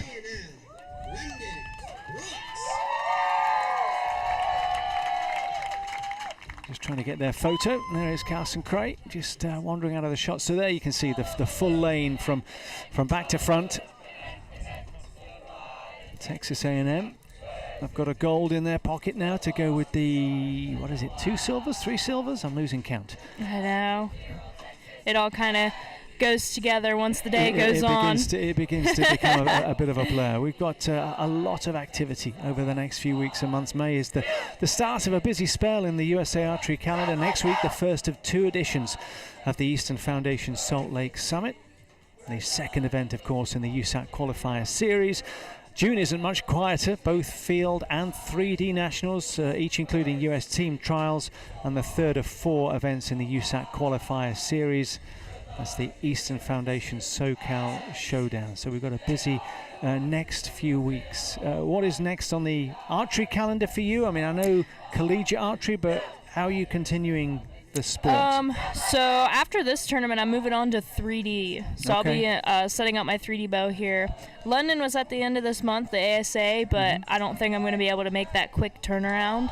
So probably my next tournament will be the second leg of the IBO Triple Crown is probably my next stop on the list. Fantastic. Well, we are going to jump back into another interview that we recorded yesterday, and the sun was still shining out here, and it's with one of those that we've talked about. We've talked about a number of collegiate athletes that are graduating, have graduated. It is going to be coming from Texas A&M, and he's the one leading the cheer. Let's hear from Venu. I think you can get louder than that. Here with Texas A&M's Venu Kunavakam, and you have graduated. Yes, sir. There are others that are graduating in the next few days. You've graduated. Last Saturday. Looking back on your collegiate archery career, journey, path, what are the highlights? Oh man, it's been a long 5 years, I feel like, and I can't believe it's already my last one. I can't remember, Chula Vista 2021 was my first collegiate nationals, and man, that bus ride out there, I was so excited. 24 hours, and I was bouncing around in my seat. And looking back, it's just been amazing journey. Highlights, obviously winning a national championship with my team back in Georgia in 2024. Barebow men's individual champion, Barebow team champion, national record there. Mixed team silver, that was great. Just to know that I could switch over to a different bow type, support my team, and help us win that big ring that we've kind of been hunting for but never got the past 2 years. And then obviously last year setting another national record in the recurve division, mixed team gold. I've never done that before, so that was a first. And just, I'm graduating with 2 national records. I think that's pretty cool in 2 different divisions. I don't think most people can say they've done that, and that's pretty much, yeah. And how much has archery within college enhanced the collegiate experience as a whole? Well, I came to Texas A&M to do archery. When I was graduating high school in Singapore, I was like, I want to give this Olympic thing a shot. I want to come and try out for the Olympic team in the United States. And so I saw A&M had a club team, and I saw the range, and I got on a Zoom call with our coaches, and I was like, you know what, yeah, I'll go. So I took my entire life from Singapore, moved to College Station, Texas, not knowing anything about the school, and just knowing I was going there to shoot a bow. And doing archery, meeting the people that I've met, Trenton, Catalina, Jack Krangle, Zach Maricine, Pierce McAdam, all my friends that I've made, all my roommates and all that. It just made my life so much more fantastic, just knowing all those people, knowing them both as competitors and athletes, but also knowing them as friends. We shoot like Friday mornings, we're there at 9 a.m. and we're shooting till 6 p.m., but then, we'll go kick back, watch a movie, watch a football game. Kyle Field at night, oh my God. Watching A&M football is fantastic. So being able to do that with my friends and teammates was just beautiful. And for those that may be thinking of continuing their archery journey through college, Yes, sir. what would you tell them? What advice would you give them? 100%. Do it. I think collegiate nationals as a whole is completely different from any competition you've ever been to. 3D nationals as well. Any collegiate event, usually you're going there for yourself. I feel like archery sometimes is a bit of a selfish sport. You're there, you're doing it for yourself, you're winning for yourself, especially at USATs. But you come out here and it's no longer about your last name, it's about the school that's on your chest, the school that's on your back. And being able to represent that brotherhood, that family, I think it's really beautiful. I think it adds so much more to your life. And also, doing college and doing archery lets you kind of separate, get that work-life balance. Sometimes when archery's really giving me a hard time, I can go focus on biochem. And when biochem's giving me a hard time, I can go back and shoot my bow. So I can compartmentalize, relax from one, focus on the other, focus on one, relax on the other. It's great. And what have the emotions been like over the last few days? Because this is it as far as that collegiate journey is concerned. You know, that last bus ride, I was like, oh my God, I can't believe I'm doing this. Like, I'm never gonna ride this bus again. And you know, it's 24 hours. It's not fun. But I was like, I really wish I had the chance to do it one more time. And so, lots of nostalgia. But I'm also really happy that I get to go out on a high. You know, we're Texas A&M. We're gonna be competitive. We're gonna win whatever we can. So I'm looking forward to Rica men's team this afternoon. Looking forward to shooting with my boys. Other than that, I'm just happy and I'm grateful for the coaches to have given me this opportunity to come out like 10,000 miles away and come shoot my bow for a couple of years. And I'm just really glad and grateful for the experiences that I've been given and the opportunities that I've had.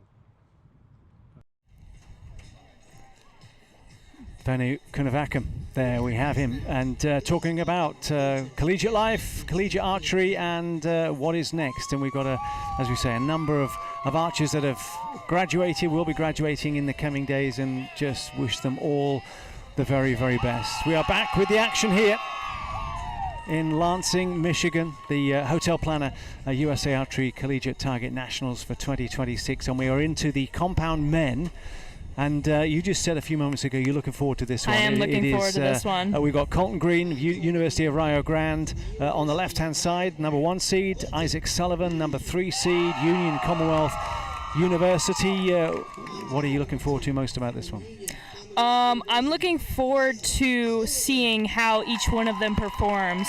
Each one of them, I was watching them practicing earlier while I was waiting on my fellow muskie to shoot down, and each one of them seemed like they were pretty solid. So I'm looking forward to seeing how each one of them does. As you can see out there, Colton's also got his Milo's tee out there. Of course, it wouldn't be a tournament without it for him. And Isaac Sullivan has been, you know, he's competed on some big occasions. I remember I was out with him in Ireland a few years ago at the World Youth. So, you know, you talk about this adjustment and being in front of a crowd, in front of the cameras is something that he's experienced. How much of that is an advantage? Colton's the number 1 seed. And we'll see. We'll see whether the nerves play a part. He starts with a 7, so maybe. I will say, as somebody who's shot in shoot downs before, that crowd off to the side, oftentimes while you're up there, you kind of just block it out without even trying. So to them, they may hear it a little bit, but it's not as loud as for somebody that might be up in the stands. And as far as the cameras, I've never experienced being on like camera in a shoot down before, but I'm sure that can definitely play a part in the nerves for sure, because it's broadcasted. Well, and again, if you're not used to, and as archers, you've obviously got you're zoned in on the target itself, but there can be a little bit more in the peripheral with everything else, all of that that's in the foreground. Colton backed up his 7 with 2 10s there. So good comeback there from Colton. A little pump of the fists with Isaac Sullivan. And we are up and running in this 6th of 8 individual matches. Kylie Brookover and am I saying that correctly? You are. There you go. Even with my accent. I tried to say. I was talking to somebody a few days ago, and Sparty, the Michigan State University mascot, big in the collegiate world, kind of went over my head a little bit. But somebody came up and said, "So who's this?" I said, "Oh, it's Sparty." Smarty. I said, "No, Sparty. Smarten." I said, "Oh, it's got to be my accent." I think it was my accent. No, most people say my name with an A in it, believe it or not. Okay. They usually say Kaylee, and usually they spell my name wrong too. So my name is Kylee. They usually spell it with an IE.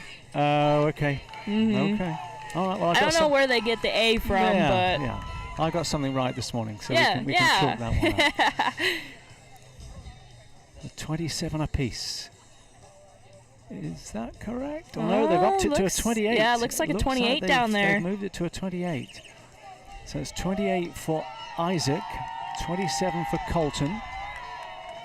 It's not too bad of a gap. It's only 1 point you're talking. But even then, if Isaac keeps that pressure on, that 1 point could matter.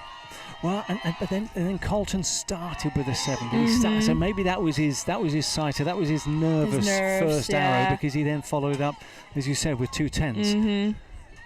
So Isaac, who he wandered past me yesterday, and we have a back and forth. He wandered past me yesterday, and I can't even recall whether he even made eye contact. He just went, "You see, I'm in it tomorrow." I said, "Yeah, I noted you in the gold medal match."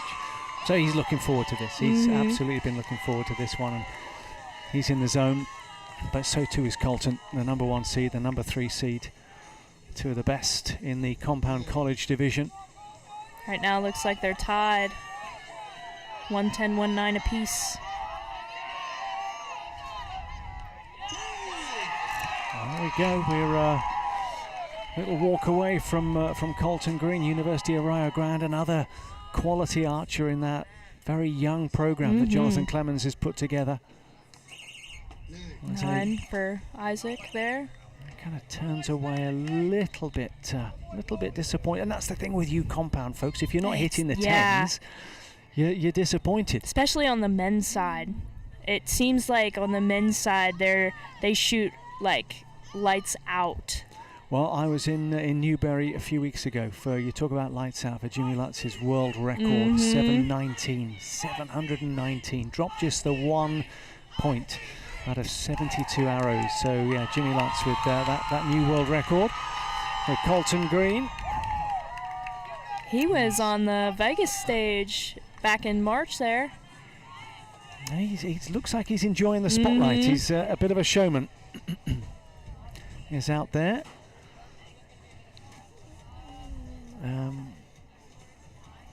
So we are looking at Colton Green and Isaac Sullivan,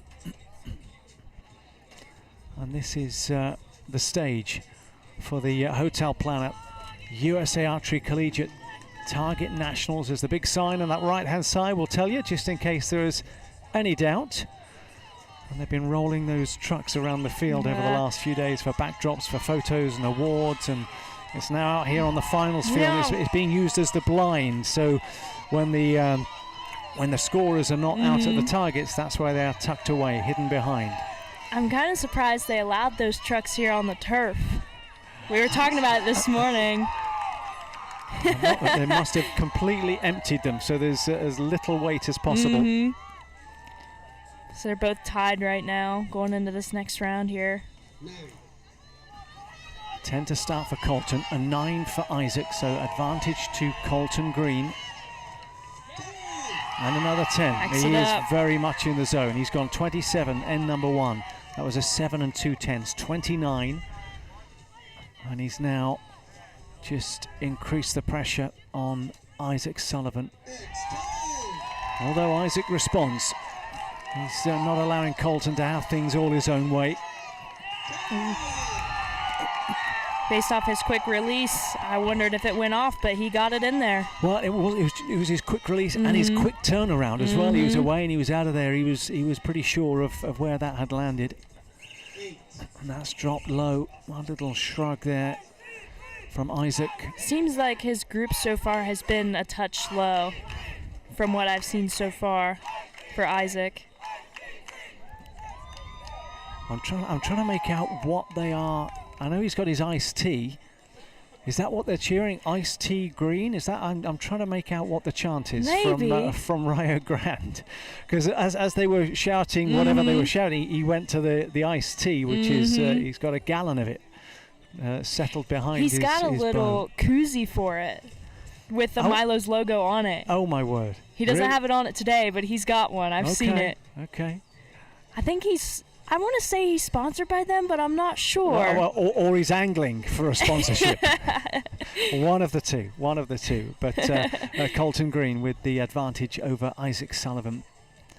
after 3 ends. 30 points, the maximum from Colton, 27 from Isaac, so it's 86-83. Isaac led by 1 after the first end. Colton got a 1-point advantage, got that back, should I say, with end number 2, so we were all square after 2 ends, and now it's the difference is end number 3, which is the 3 points, 30 points to 27. This is a big end number 4 for Isaac Sullivan, particularly as Colton Green seems to just be getting stronger. If he keeps that pressure on, he could still potentially come back from that 3-point deficit. Yeah, he's broken the 10, just broken the line there, as you can see. His eyes are fixed glaze. Colton responded with an X. There we go. Just settles in, just a roll of the neck there from Isaac Sullivan. Gets focused, gets settled, gets the 10. Back. And then you've got this steely gaze from Colton. His eyes are just fixed. Wow. Colton is dialed now. You were saying you were looking forward to this one, and this is why. This is... It truly is, like, it just seems to me the compound men are always dialed right into that 10. Oh, he's just dropped that one. He did that with the last arrow of the last end. He just walked away in frustration. 10, Colton 10, responds 10. with another 30. Wow. Wow. He's in the zone now. That's exactly what they're shouting over there. Iced tea green. Oh, it is iced tea green. There you go. There you go with the swig.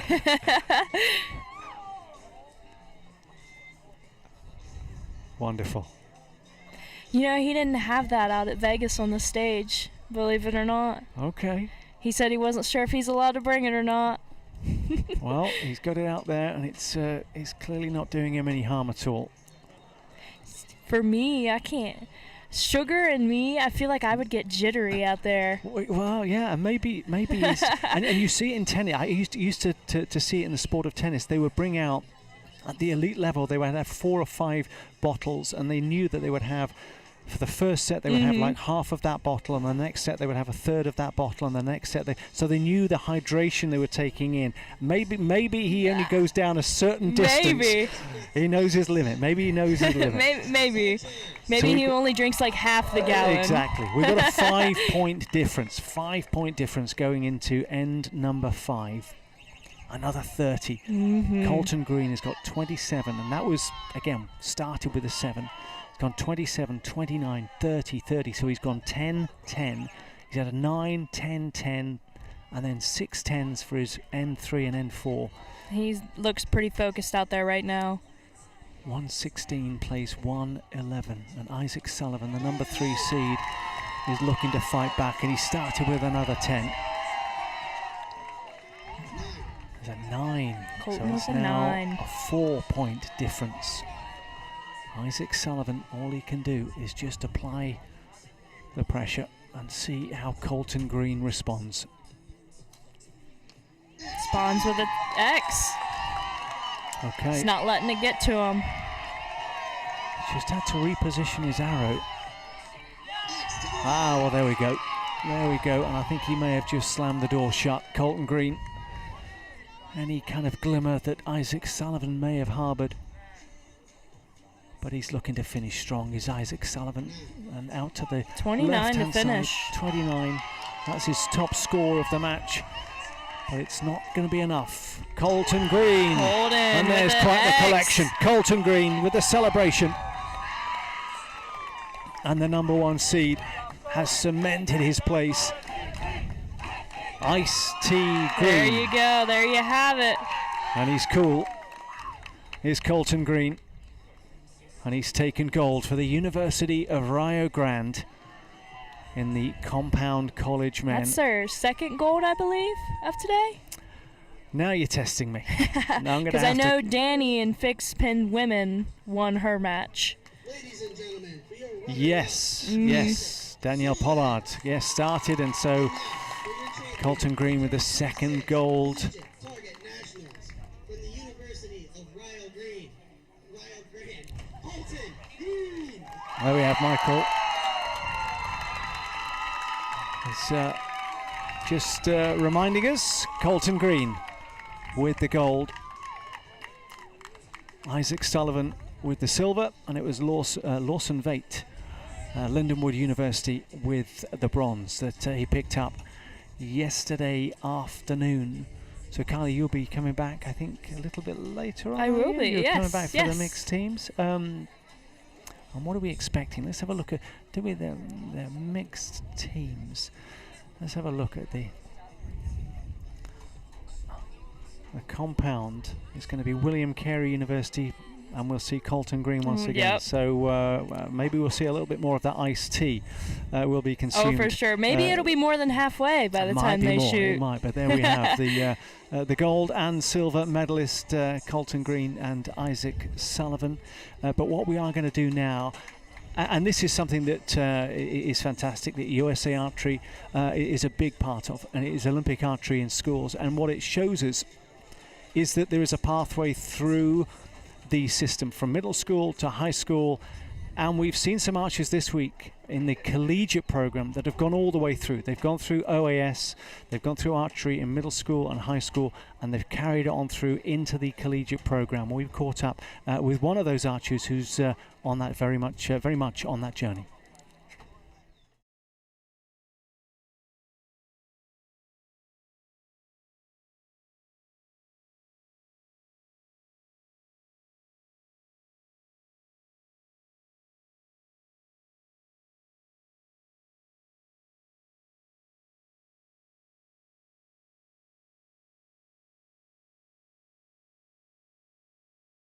Here with Alexis McGrath, University of the Cumberlands, and another that's been through the OAS program.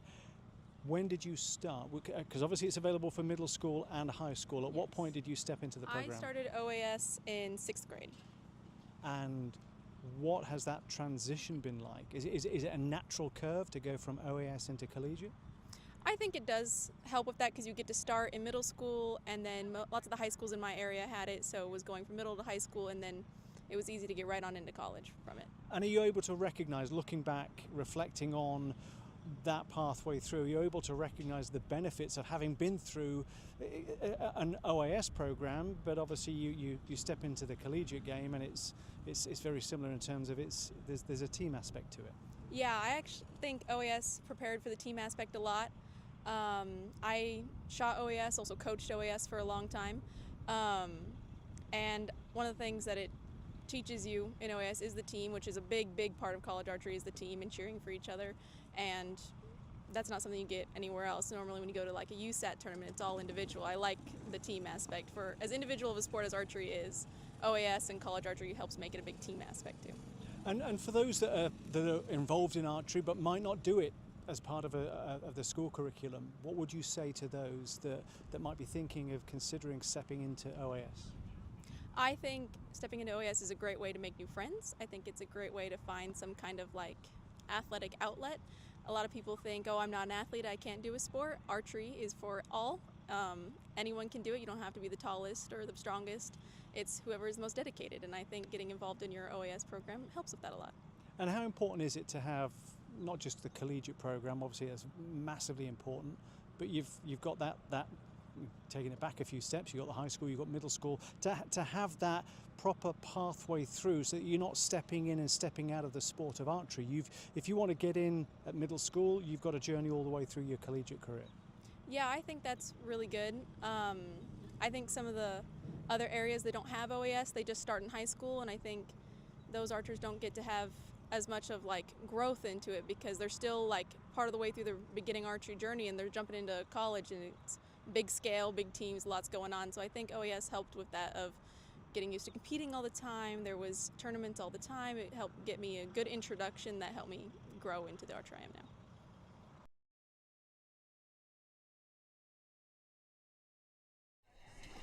Welcome back. There we have Olympic archery in schools, the collegiate program.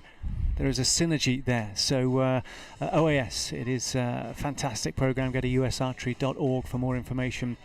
OAS has its own social media. You can follow all of that. They've just had their national championships in Florida and California.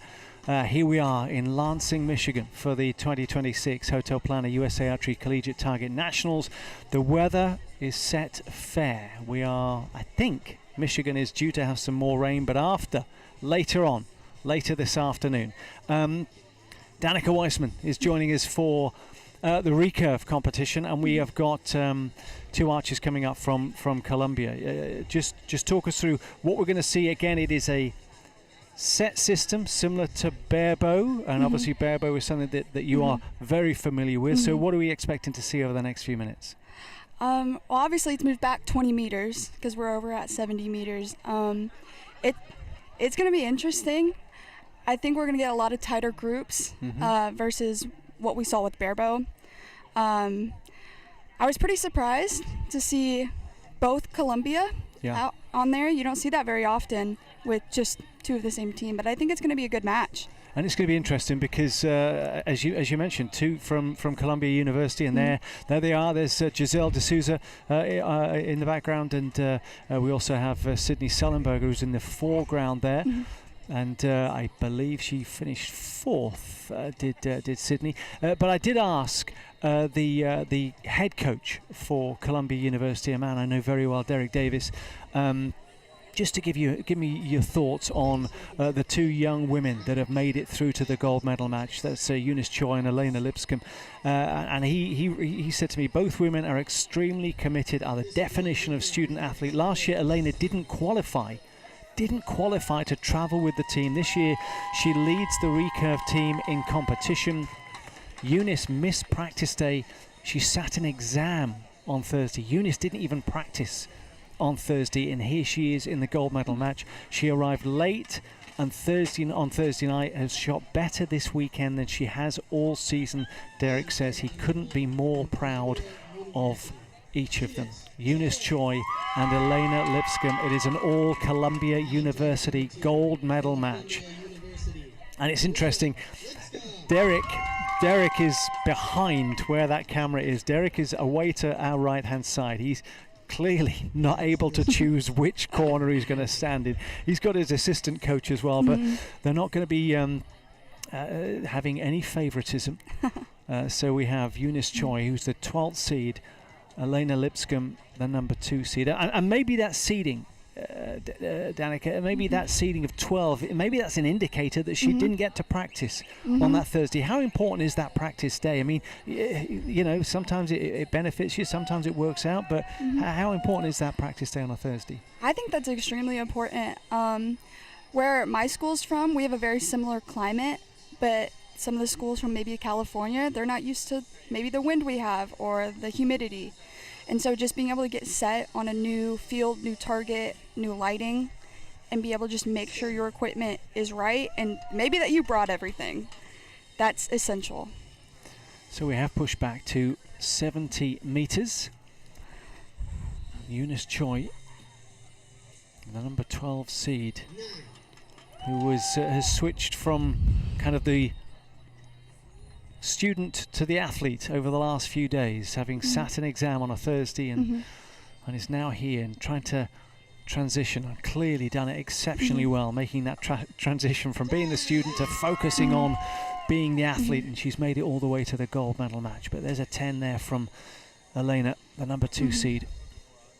And as you say, Columbia have got a fantastic program, but some of the names in the recurve division, the recurve women's division, I mean, none more so than Catalina Gianoriega, the Olympian. And I'm trying to see at what point she went out. She went out of the quarterfinals to Laurel Anderson. Catalina was the number 1 seed, Texas A&M, and leading the way by a considerable margin. Catalina in qualification, 6:42. Elena with 6:08 as the number 2 seed. That's a big gulf. So again, when it comes to that elimination, it can go either way. So early stages of this recurve, and 2 points to Elena, 26-25. Your thoughts on that first end? I mean, I feel like it's set points. So just them being that close off the start, I think it's going to be a close match overall. I think we could even maybe go to a tiebreaker. Your teammates, and we've had John Shelby Stevens here, and obviously we know of Kyle, a few that are graduating. What do they take? What did they add while they were here, and what do you lose with such experience and such characters moving on from your program? I really think Kyle has built the college barebow division. There's not one barebow shooter that doesn't know Kyle. And so I think with someone like that has had such an influence and just such a prominent domination of the class leaving, it's going to open up a new spot. Who's going to take that over? And so I think that's just really important to watch people who have come from like NASP and just completely learn a new bow dynamic and just dominate. Yeah. So Columbia University, an all Columbia University affair, and we talk of graduates, Kyle Coffey and John Shelby Stevens, Venu, but from Columbia, Sydney Sullenberger, Giselle D'Souza and Lillian Hahn, all graduating, and their graduation is on Tuesday. So they fly back tomorrow, Monday, and they graduate on Tuesday. So such a busy few days, but such an exciting few days. And again, the same for all of these students that are graduating. It really is such a fantastic occasion. And congratulations to each and every one of them. So Elena with the upper hand by just the 1 point after that first end.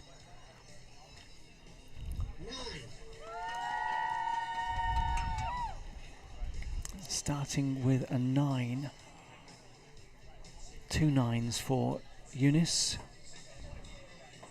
Elena started with a 9. What can she follow that up with? 7. And that's dropped into the 7. So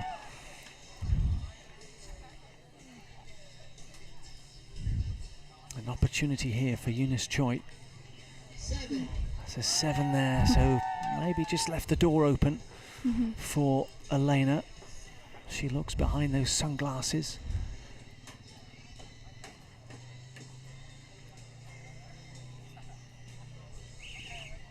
And there is the wide shot of this venue at the Hope Sports Complex in Lansing, Michigan. The second year that we've been here, and they really have done us proud. And Barbara and her team here at the part of the Lansing Sports Commission, such fantastic hosts, and Eric, who has been working behind the scenes.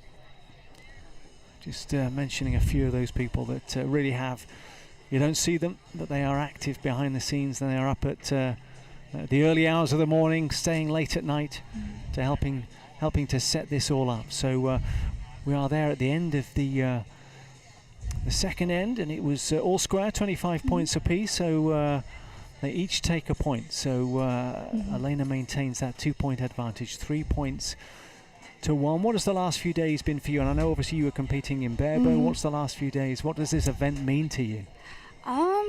This was a lot of fun for me. I normally shoot Olympic recurve, but I switched to barebow. It was kind of like a mental break for me because Olympic recurve is very hard. But it was just a lot of fun. I got to meet new people. I got to shoot my bow and just have a good time.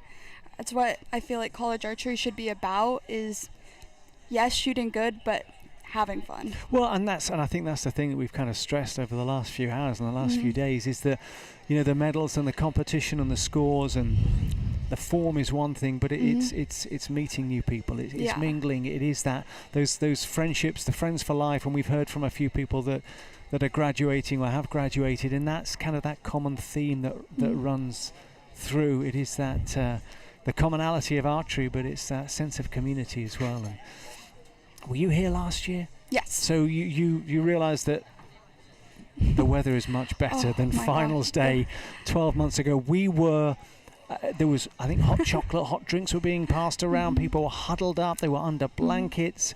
But now we see shorts and T-shirts and polos, and it's a much more comfortable climate. It's much nicer.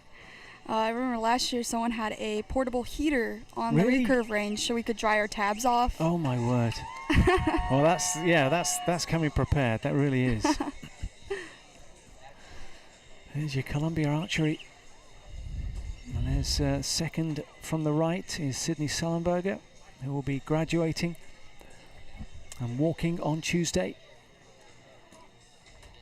And you have Eunice Choi starting end number 3 with an 8. She's been consistent 25 and 25. Elena 26 and 25 from her first 2 ends. There's Elena Lipscomb, who, as Derek said, didn't even qualify for the team, and she's leading the way in recurve, the number 2 seed. That is quite the turnaround, quite the transformation, but also speaks volumes for Derek and his team at Columbia University and the work that they've done with these archers. So how are you finding that transition then to barebow? How have you found it this week? It's definitely been hard in a tournament. I've had a lot of preparation, a lot of hours spent every week, but it's definitely a different mindset in a tournament, which I just wasn't expecting. Because I feel like with recurve, it's so much more stable, and there's not a lot of factors that I have to really think about besides my form. But with barebow, there's all these factors. Yep. There's a lot more going on. Yeah. And there's, I suspect there's a little bit more kind of that technique and instinct kicks in, because you haven't got the support aids that you would have with recurve. So at the end of 3 ends, we're looking at the scores, and it is 5-1. So it really very much is advantage Elena. Eunice Choi cannot afford to drop another single point. Elena can do with tying the next end, and that would be enough. That would be enough for a 6-2 win in this recurve division. It is the 70 meters. And how have you found that adjustment in distance from 70 meters with Olympic recurve to 50 meters in barebow? I mean, I can see my arrows without a scope. That's pretty nice. I definitely like that it's closer. 70 meters is a long way, and you feel it when you walk to that target. But I do miss it in a sense. It's a lot harder, but I like the competition there. And it's something you're going to continue, so we'll see you at 3D, Collegiate 3D in the barebow? I haven't decided yet. We will see. I'm definitely going to look at team rounds and mixed teams and see what would put us in a better spot as a team overall. And I've seen you at field. Are you going to be at field nationals this year? I am not. I'm taking a break. I've been the last 2 years. That was a little soggy last year, wasn't it? Oh goodness. Fabulous. I mean, a fabulous setting in Indiana, but it was a little bit soggy. Yeah. This year we're in Yankton. We'll be heading to Yankton first week of June for USA Archery Field Nationals and 3D Nationals, and both of those will also coincide with the respective team trials for the US team for the World Championships, the World Field and World 3D, which will both be later in the year, also in Yankton. So that'll be first week of June. End number 4, 5-1 advantage for Elena Lipscomb, and Eunice Choi just had to set down there, so she's running low on time. She's got to get this arrow away. And she does very, very well. Does very well. With about a second and a half to go.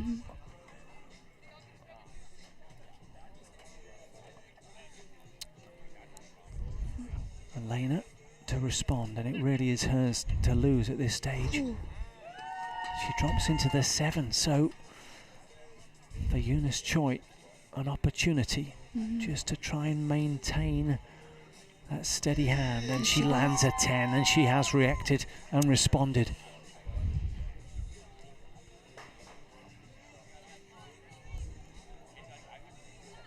A 5-1 advantage for Elena. 26, 25, 28. Both archers getting better. And Elena landing the 10 as well. So that's just put a little bit more pressure back on Eunice Choi, who's got the 1 point advantage. Her third arrow. She drops it into the 8. 8 or better. Sorry, 9 or better is a 1-point advantage. I think my math is correct. Probably not.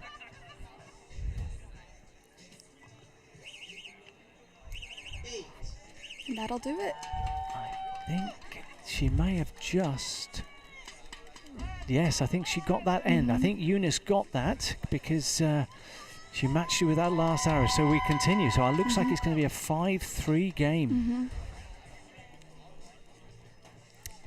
So it was a 25, a 27-25, I think that ended up being. But Eunice Choi has got to do it all over again. And the best she can hope for is a shoot-off. That'll be interesting. So you are graduating next year? Yes. Okay. So what is the first few years of collegiate archery? What is it meant to you? And I mean, is it kind of exceeded expectations? What were your expectations when you moved into the collegiate archery scene?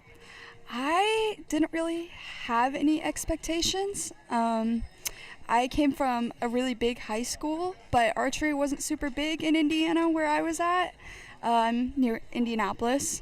But I was just hoping to meet a lot of people and have more people to shoot with and against, especially in recurve, because there's just not a lot of recurve around me. So coming to college archery, I have made a lot of friends. I've got to meet people from all over the country and even abroad. And I feel like it's just been a really rewarding experience, and it's not something I would be able to get anywhere else. So that was close to home then for you, was Field Nationals? Yes. Being Indianapolis way, and we were just down the road. So 5-3 in this encounter. The 7th of 8 individual matches. We have recurve college men to come. Santiago Pania, William Carey University, and Jack Krengle, Texas A&M. That'll be wrapping up the individual gold medal matches. And there's a 10 for Eunice Choi.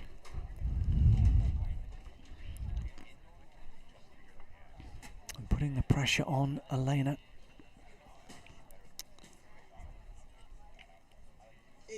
It's an 8. So, Eunice Choi from 5-1 down lands another 10, and the momentum could be swinging, and we could be staring at our first shoot-off of the morning. 26-25. There's not been a great deal in it. 26-25 for the first end. In favour of Elena. 25-25 the second end. 27 Eunice, 28 Elena third end. 26 Eunice, 25 Elena. So it's been very, very tight. Not a great deal between them. And then Eunice lands the 6. So it's a 26. A 9 or better. And it's a 10. And so Elena Lipscomb has taken the gold medal. We will not see a shoot-off. And in the battle of Columbia University, it is the number 2 seed, Elena Lipscomb, who, as we were told, was not even able to qualify for the team a year ago, and she was walking away with the gold medal. Fabulous. And congratulations to both archers as they take the applause and they congratulate one another. But Elena Lipscomb with that 7-3 win against Eunice Choi. It's been confirmed. And the bronze medal went to Laurel Anderson, Texas A&M. That was some archery. That was some archery. We thought we were going to get a shoot-off. My prediction was almost correct. Yep, you were very, very close. And that momentum. I mean, you know, started with 2 10s and then dropping that 6. I'm trying to think, did the wind pick up? I'm trying to think whether there were other factors other than maybe a little bit of jitters that had kind of kicked in. But bearing in mind Eunice's a journey over the last few days and sitting the exams, I think.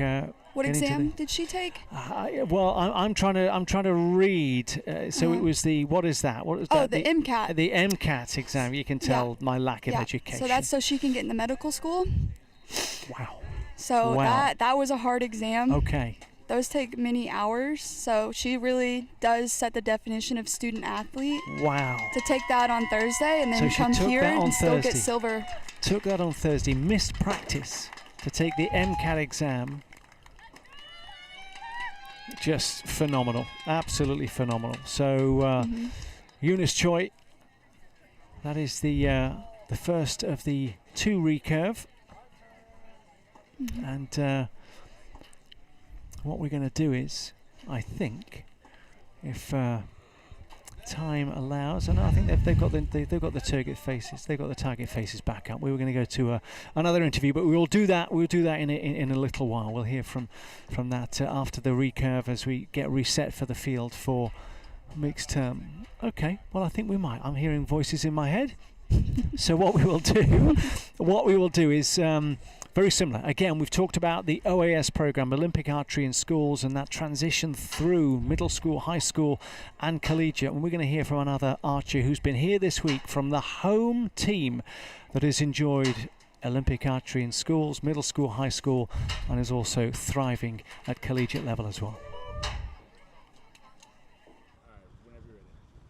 Here with Matthew Griswold from Michigan State. You are here on home turf, and you've been through the OAS program, the collegiate program. Just talk about the benefits of having that foundation of Olympic archery in schools. Yeah, the biggest benefit I'd say by far for me was the experience in team and elimination rounds and the way that team archery works. I began shooting in OAS in the 6th grade. It was my first ever experience in archery, and I've loved it ever since. Getting to shoot in that team round and with the Olympic bow style, it was just a big thing for me, and it's helped massively throughout all of my experience into collegiate archery. And collegiate archery it can be a little bit of a different beast. It's a fantastic beast, and it's fun. But that's part of the difference, is that there is a team aspect to it, which, you know, stepping into it from the regular archery world, for want of a better phrase. But when you come through the OAS program, you're introduced to that. You're introduced to the fact that it's an individual sport, but you're also competing as a team. How did that help with that transition? Well, it definitely helps. There's a step up at the collegiate level compared to OAS. People get a little bit louder. It's college. They dress up. They do some fun things, but you're still used to team rounds. You have experience shooting them. We unfortunately don't have mixed teams in OAS to my knowledge, but that's also another big thing here at Collegiate. It's just a very similar concept, but you up the ante a little. How important also is it, and we see it in lots of other sports, where you've got development pipeline. You can start at 5, 6, 7, 8 years of age. How important is it within archery to have middle school, high school, and now collegiate? If you want to, you can step into the program at OAS and you can follow it through your collegiate career. I would say it makes a big difference. I started, as I said, in the 6th grade. It was my beginning in archery, and I was involved in JOAD, another big youth development thing, but the experience that I got in OAS is nothing like the opportunities that JOAD brings you, strictly because you don't really get as much. You never get to experience team rounds or things like that in JOAD, whereas OAS, it's such a massive part. It happens at all your tournaments, and it's a very, very big difference maker when you step into collegiate archery. And again, very similar to the collegiate program, it's a great way to build those friendships, build that community, build that camaraderie, which clearly helps everybody in life. But again, talk to that as a program that you're stepping into a sport, you're stepping into a program that helps build more than just sport, it builds a community. Yeah, I know especially here, what we do at Michigan State University, we help run local JOAD programs, we help put on local tournaments. The same thing at OAS level. I know even when I was in high school, I would go back and I'd help run the middle school tournaments and things like that, just building that sense of community. Archery is a great community, and you can always find ways to get involved, especially in programs you've been in. You meet a lot of great people that allow you to get involved in other ways that you wouldn't typically expect. But it's just fantastic. Yeah.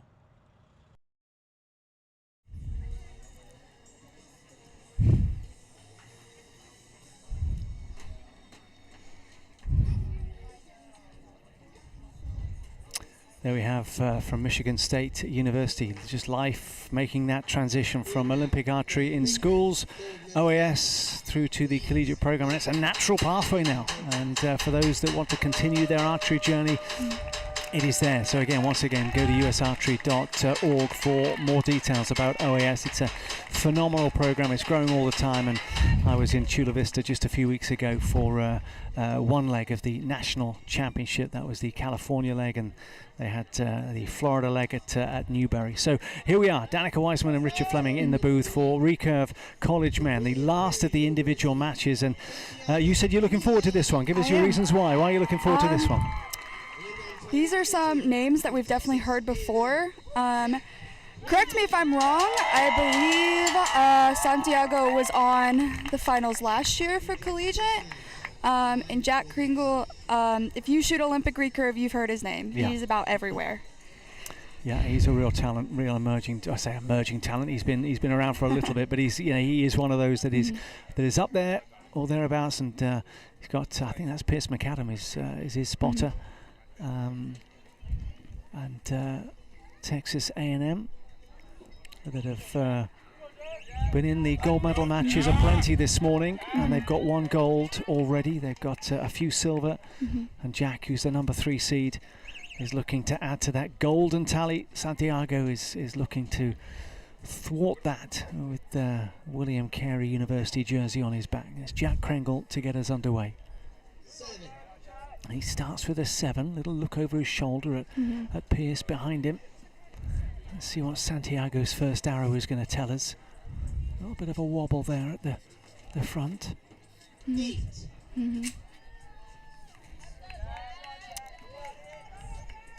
Definitely just getting used to the targets over here and probably the change in wind. And what is it doing now? How is that wind? It's almost looking as if it's coming towards us a bit more now. Yeah, when the wind blows towards you, your arrows tend to drop a little lower, which is probably why they both started a little low.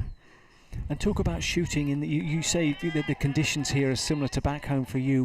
What does that mean? I mean, is it the humidity? And just for those that are unfamiliar, describe how the arrow will misbehave or behave differently in these conditions. Definitely where I'm from and where I go to college, it's a very windy climate. And the wind can blow your arrow wherever it wants, and also blow you while you're at full draw, which can cause you to just kind of shift your bow arm and miss the target or just miss where you were aiming for. The humidity, it just isn't great to shoot in. I think it gets you more than it gets your bow, and anyone that shot archery knows that archery's 80% mental. Sorry. So 25-23 for that first end. So 2 points for Jack Kringle. Texas A&M are up and running. They are 2 points to the good against Santiago Pena, William Carey University. And let's look at, I say, 13th seed Santiago. And we can look at some of the big names. Chapo 645. We look at Clements, Eric Clements 628, Jack Kringle the third seed. But we, Joshua Beck, who was in the final last year, Venu Kunavakam, another name, Pierce McAdam, who's out there at the moment, was 9th seed. And then we go all the way down to Santiago, 13th seed. So 601, Jack was 623, Chapo 645. And the silver medal, sorry, the bronze medal went to Chap, the number 1 seed, who was knocked out by Santiago 7 points to 3, 7 set points to 3 in the semi-final, finishing with a 29. So strong archery from both of these athletes this week. So yeah, there was a lot of big names. I was surprised to be knocked out. Some earlier than I was expecting too. And number 2, Santiago will get us underway. William Carey University starts with a 10. Just looked like a confident shot. That's 9. That'll be close. So I was going to say, is there any daylight? that might be one that'll come under review.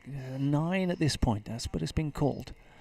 Santiago gets down to 5, 4, 3, releases it on 3. Very shaky shot. He held that for a very long time. And the reason for that, as the conditions change, it looks like we're going left to right a bit now, the wind. So a bit more steady from Jack. 12, 11. And he's let that one go a little earlier. That's a 9. It's just broken the line there. Seems to have been consistently left today. A 9. So it looks like Jack's going to have that one as well. I think that might be 27. That might be 27-27.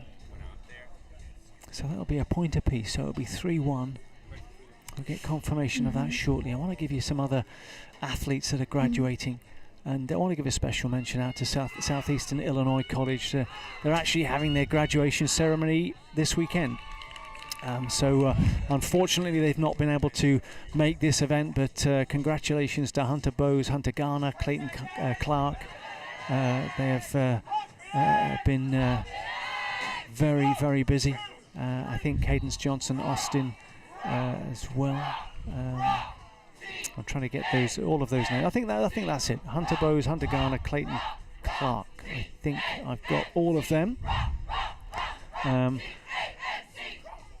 will just confirm, make sure that we're not missing anybody out. Oh yeah, no, we have. My correction. And Cadence Johnson and Austin Gator. So those 5 have walked the walk this weekend. University of Pikeville, Kennedy Mayer, Jack DiNapoli, Dana Wright, Heath Dingus, Nate Harper, Olivia Hale, Abigail Ray, all here, all graduating. Or as Nate goes by, Nate the Great. I think that's how, when I was first introduced to Nate from Pikeville, University of Pikeville, that's how he introduced himself. I'm Nate the Great. Again, a fine young man, as there are so many, yourself and so many fine young adults that are graduating, will be moving on. And congratulations to them all. It really has. It is a pleasure. It really is a pleasure to cover this event and be part of this event. So we're underway. End number 3, 3-1. It was 27 points apiece. Jack seems to be getting through his clicker and his shot process just a lot smoother and faster. Does that come with confidence? Does that just come with, again, being in the groove? Does that just come with maybe trying to get ahead of the conditions that may be changing? I think it's a bit of both. When you're confident in your shot process, it just comes smoothly. But it's also if you're tired, maybe they didn't sleep great last night, what if they ate today? That can cause you to be weak in your back, and then it's harder to get through your clicker as you pull around. There we go. Great response. There's the fans, his teammates from William Carey University. Jack Krangle with a 9.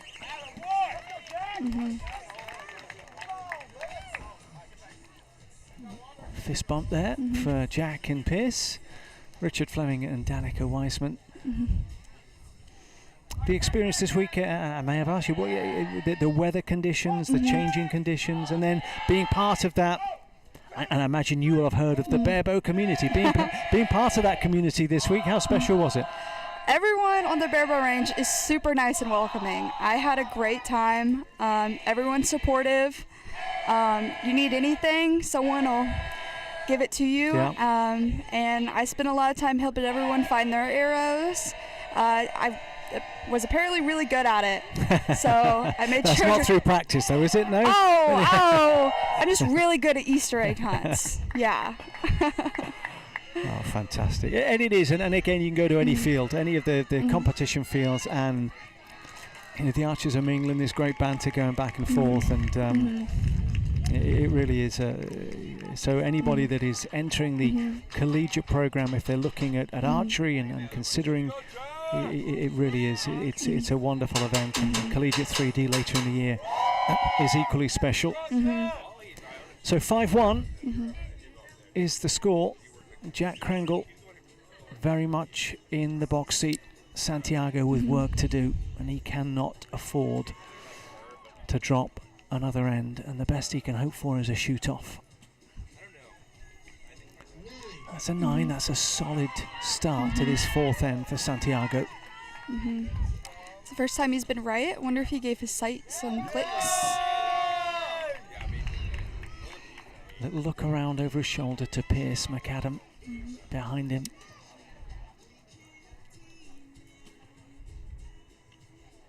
Nine. Well, he's just keeping it solid, keeping it consistent. He's going to see what Jack lands here. Well, it's going to have to be a 10. He's going to have to, I suspect, land a 10 now. That shot just had beautiful alignment. This is a big arrow for Santiago. Down to 5 seconds. Oh, it's a 9. So that's 28.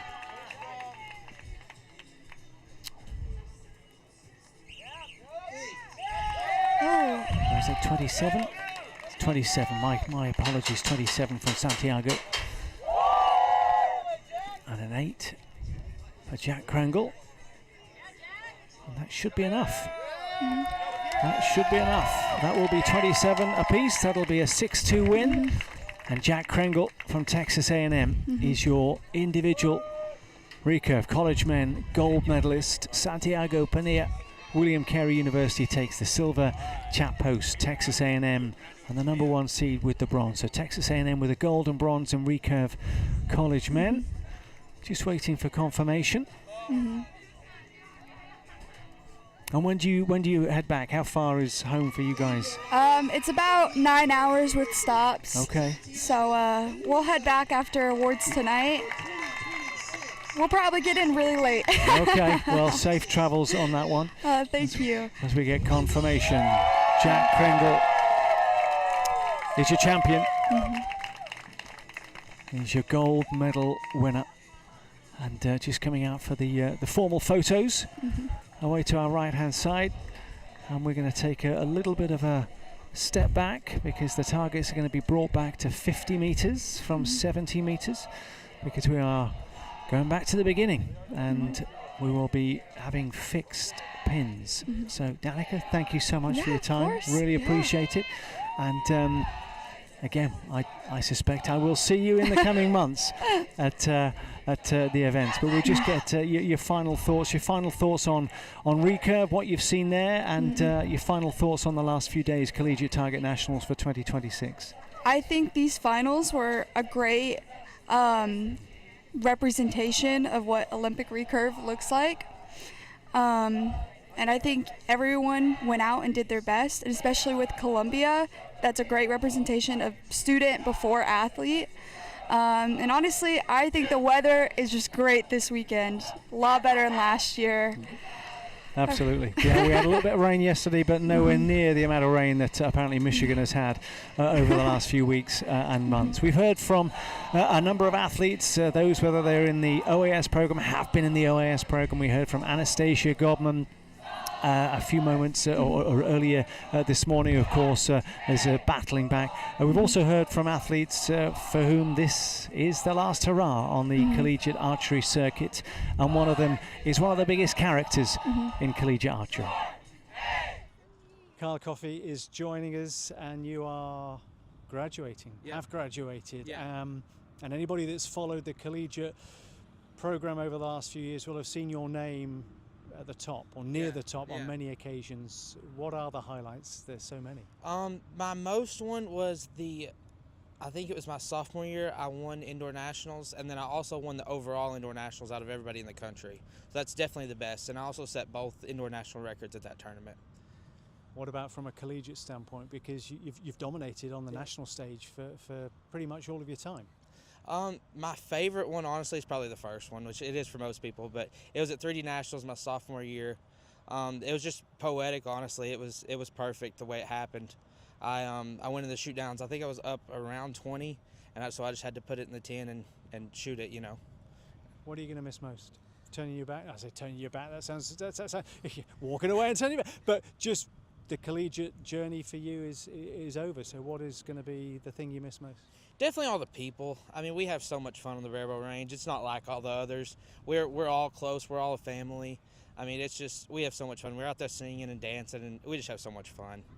you're one of the colourful characters, because I've seen you down the years, and you know, if Union aren't doing so well, you're cheering for other teams, and they bring you in, they welcome you in. I mean, how much of that are you going to miss? So, of course, your teammates, but everybody within that collegiate community, you're all friends. Yeah, for most of my time, I didn't have the men's barebow team rounds, and so I would always go to Cumberland's and cheer for them because they would always cheer for me whenever they weren't in the individual, and I loved it so much. It was a lot of fun. And a little birdie tells me you've picked up an award recently that Union have never given to anybody outside of the traditional sports. Talk more about that. Yeah, it is the Union Overall Athlete of the Year, and I wanted it last year. The coaches have to vote on it, and I wasn't well known enough. And this year, our coach, Robert Dunaway, really advocated for me, and so I was able to get it. So that's got to be one of the highlights. Got to be one of the highlights for you. Yes. What does that tell you about your commitment, your character, the archery program at Union? The fact that it is now considered a sport where, you know, athletes of your kind of caliber can emerge from, and it's got to be great credit to Robert. It definitely is. Yeah, we have a lot of fun, and we can shoot whenever we want to at Union, and so that helps a lot. Most mornings I'm out there at 8, and I don't go in until 5 or 6 to go eat dinner. And it's a lot of fun. I love all of it, honestly. And you said the word fun there. And again, I've seen you compete. And when you compete, you're one of the top guys. But even when you're competing, you're having fun. You're smiling. You're interacting. How much is that a big part of just the quality and what attracted you and what could attract more people to the collegiate program? Definitely, if I'm not having fun, then I'm not shooting good, and so I always have fun. I'm loud. You'll hear me tonight. I'm loud. I'll cheer, and it's just, I think it's just overall a great environment. It's a lot different than all of the tournaments outside of college because everybody's, more serious, and they just, I don't want to say take it more serious, but I just feel like we have more fun in college, maybe because of the age we are, but we have a lot of fun here.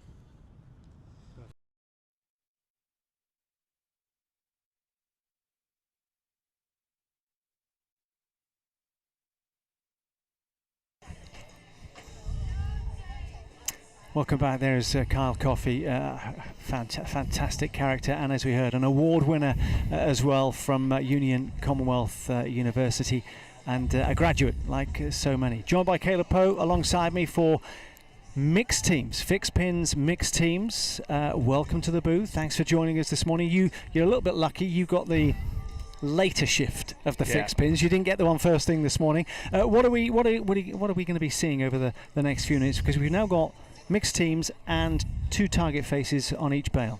Yeah, so each archer is going to shoot, you can either do 1 in each target or 2 in one target, and one man shoots 2 arrows, one girl shoots 2 arrows, and you go pretty much 1 arrow at a time, just like we saw with the individual matches.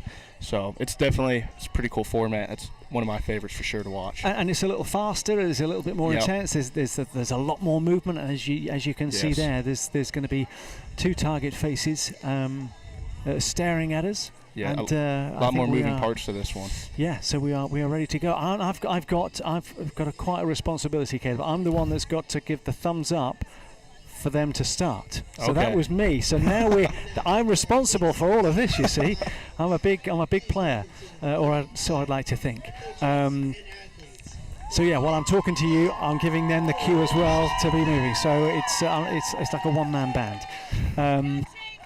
We are bringing them to the middle. And we will recognise fixed pins, mixed team, University of the Cumberland's Aidan Woody, who we've already seen this morning as a gold medalist, who was he was on fire this morning, wasn't he? Yeah, just pounding him. There was nothing that I think James Brown could do just to try and keep pace. Ayla Mills, the #1 seeds. And it's going to be Texas A&M, James Brown, Cheney Elliott. There we go. They got the name right. She went to acknowledge, and that's not me. But no, we have got the names correct. Aidan Woody and Ayla Mills against James Brown and Cheney Elliott.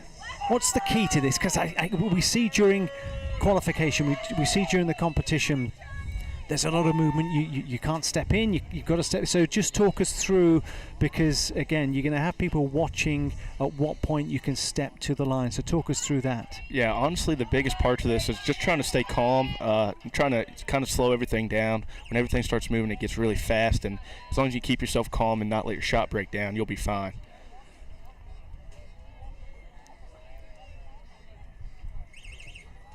So it's going to be Cumberland's that will go first. They are on target number 1, Ayla Mills. And they got through to this stage with a 149-146 win in the semi-finals. Ayla starts with an 8. Texas A&M 149-144 with their semi-final win against Rio Grande.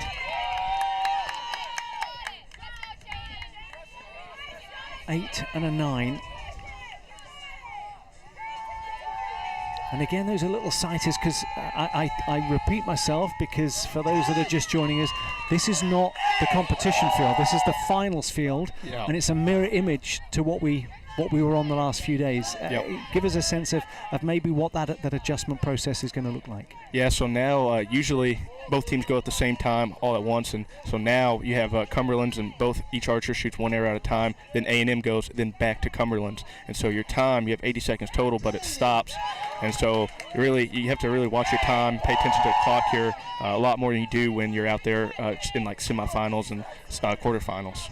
And how much of that time is your teammate guiding you? How much is the spotter? Where is that? And because, as you say, communication is key. So where is that communication coming from? Yeah, most of the time the spotter. You know, a lot of times you talk before the match and what time cues you want, when you're at certain times for each arrow. So definitely wanting the spotter letting you know when you're cutting it a little close.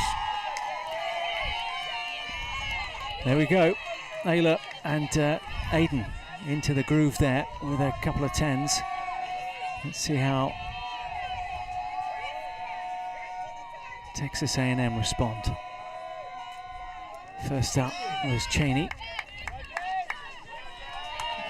with the 9.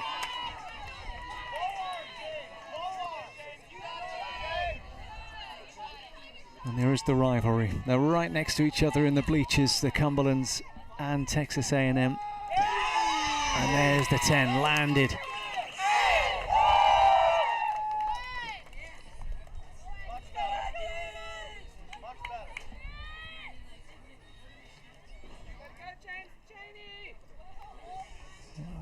Counting the scores.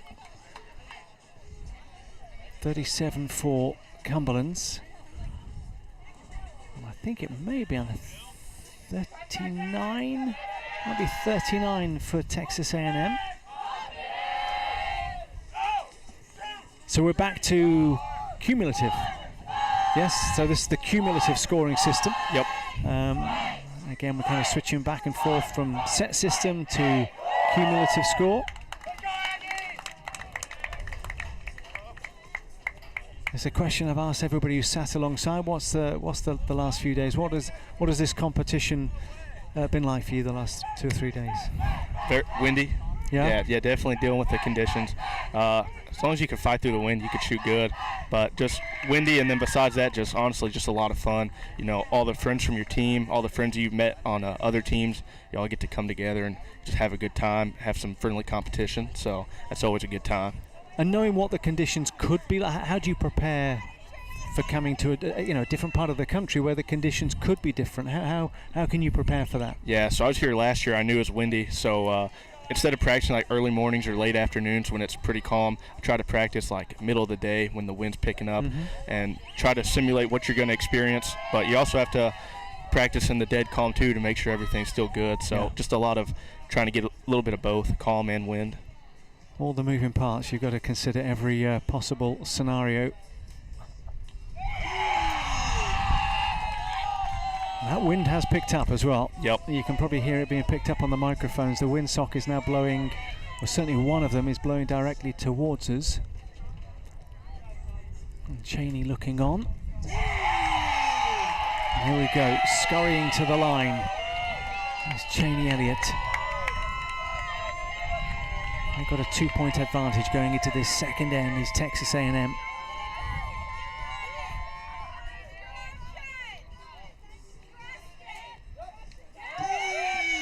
Ten for Cheney. And you can tell me, I'll not tell anybody, is there a little bit more when it's you and Texas A&M? Is there a little bit more? There's a little bit, yeah. You know, that's definitely a big rivalry. It's definitely, usually it's us two up there competing for 1 and 2, so yeah. But it's, you know, all friendly competition. We love shooting against A&M. It's a lot of fun. And I think it really brings out the best in both teams, all the archers shooting. 10 again. Ayla really is in the zone. Back to Aiden.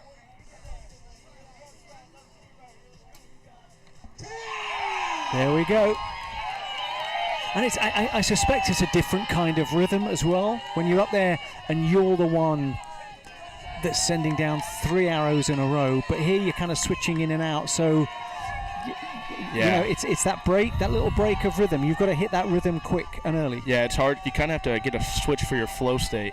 You know, that's kind of where you want to be, as just in a flow. So it's a little harder to flip it on and on when you're taking breaks on and off. So I tell you what, we've got some very, very good archery going on out here. Yeah, we do. It's a 9. You can almost hear that's Michael, Michael Plummer, who's on the announcer. I mean, we may have picked. It's almost a sense of disappointment in his voice when it's not a 10. Yep.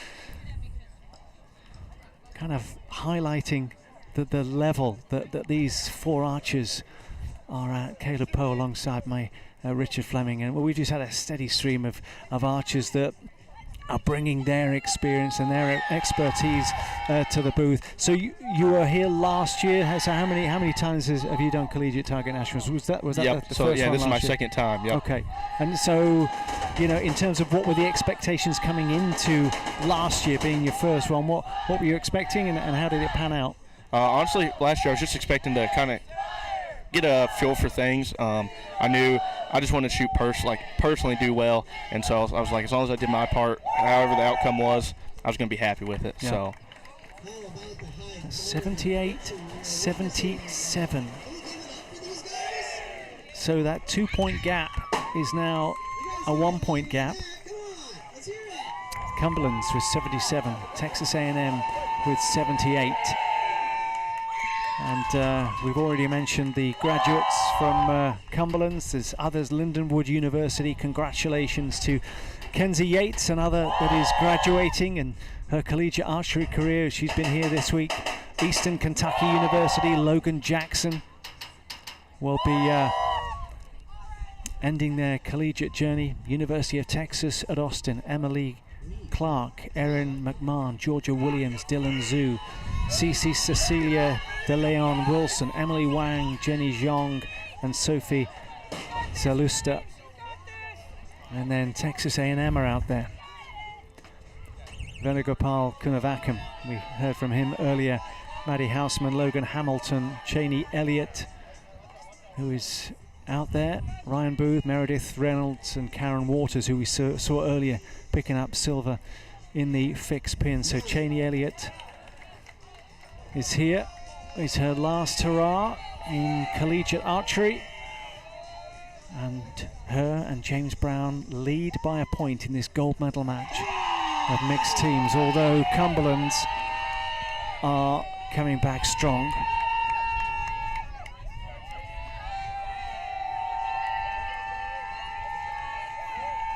Cheney stepping up.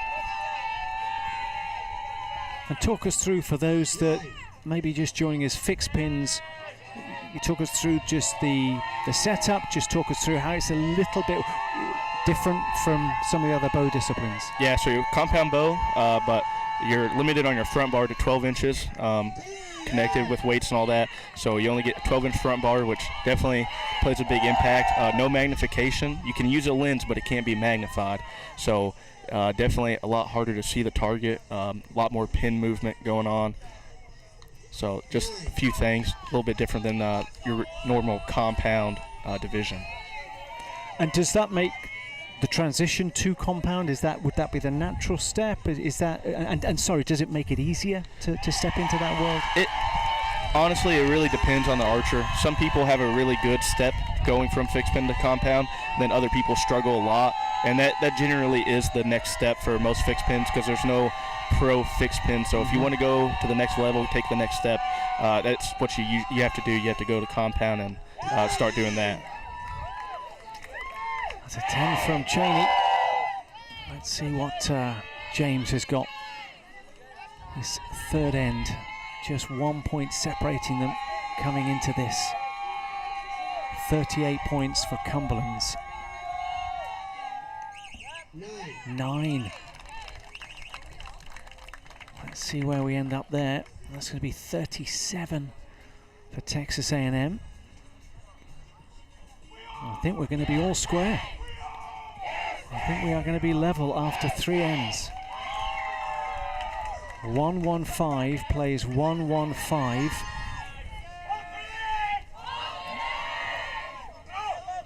So what's the key at this point? You know, you're 100. Neither side is giving anything. What is that conversation being had? Honestly, just nothing changes. You know, it is last in, you are tied up, but nothing changes. You're still gonna, try to get the same outcome. You're just there to shoot your tens and help each other out, cheer each other on, and so that's your job. Go shoot the tens. That's their job. What about the job of the cheerleaders up on the bleachers? Yeah, to get as loud as possible. That's their job. Well, Texas A&M, and then Cumberland's responded. Now Texas A&M, their spectators are responding in kind once again. So there's going to be a back and forth in the bleachers. There is a back and forth here out in the middle, and the wind is picking up again. I'm trying to see, it looks like, Caleb, it looks like it's changing direction again. The sock is going from right to left a little bit more now. Yep. So what adjustments do they make? Looks like the wind's blowing right into their face. So honestly, if anything, maybe hit a little low, but you should be able to still hold the bow pretty good with the wind right into your face. So just stay strong. Stay strong in the shot. That's all you can do. End number 4, the fourth and final end in mixed teams.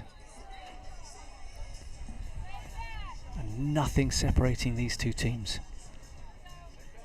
This is the 9th of 12 matches. We've had 8 individual gold medal matches, 2 fixed pins, 2 barebow, 2 compound, 2 recurve. Now we're into the mixed teams and getting underway with fixed pins mixed team, and nothing separating them. But that was a difficult first one for Ayla. And I suspect if Texas A&M can take advantage of that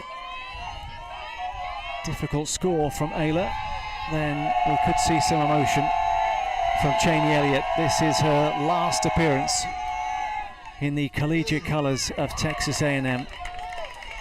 The Aggies will be in her rear view as one of a number graduating. The response from Ayla Mills, who's done phenomenally well. 7. Little arm outstretched. I think she was struggling to wonder what went wrong there. It's Aiden. Pops in a 10, and there's a hug there for his teammate. It looks like it's a 33. 33. That'll be 148. So 17 needed.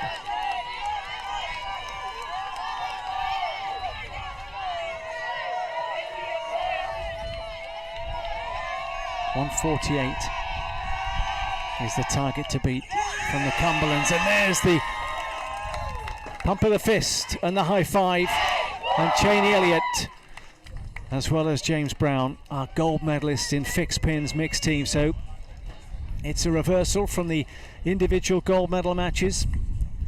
And Caleb, Aiden, mean, gold and silver. He'll be disappointed that he's walking away with a silver, because obviously the standard he set this morning. But two great matches there. Two great teams, 115 each going into that final end, and that'll be congratulations to them both. Yeah, for sure.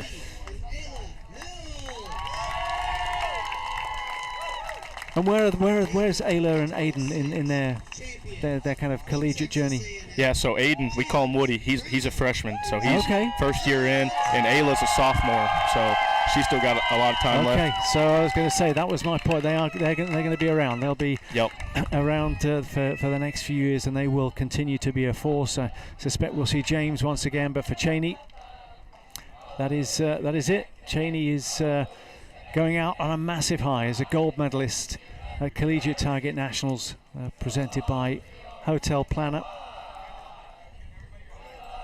So that is fixed pins, mixed team. How is this one compared to 2025? How is this Collegiate Target Nationals for you?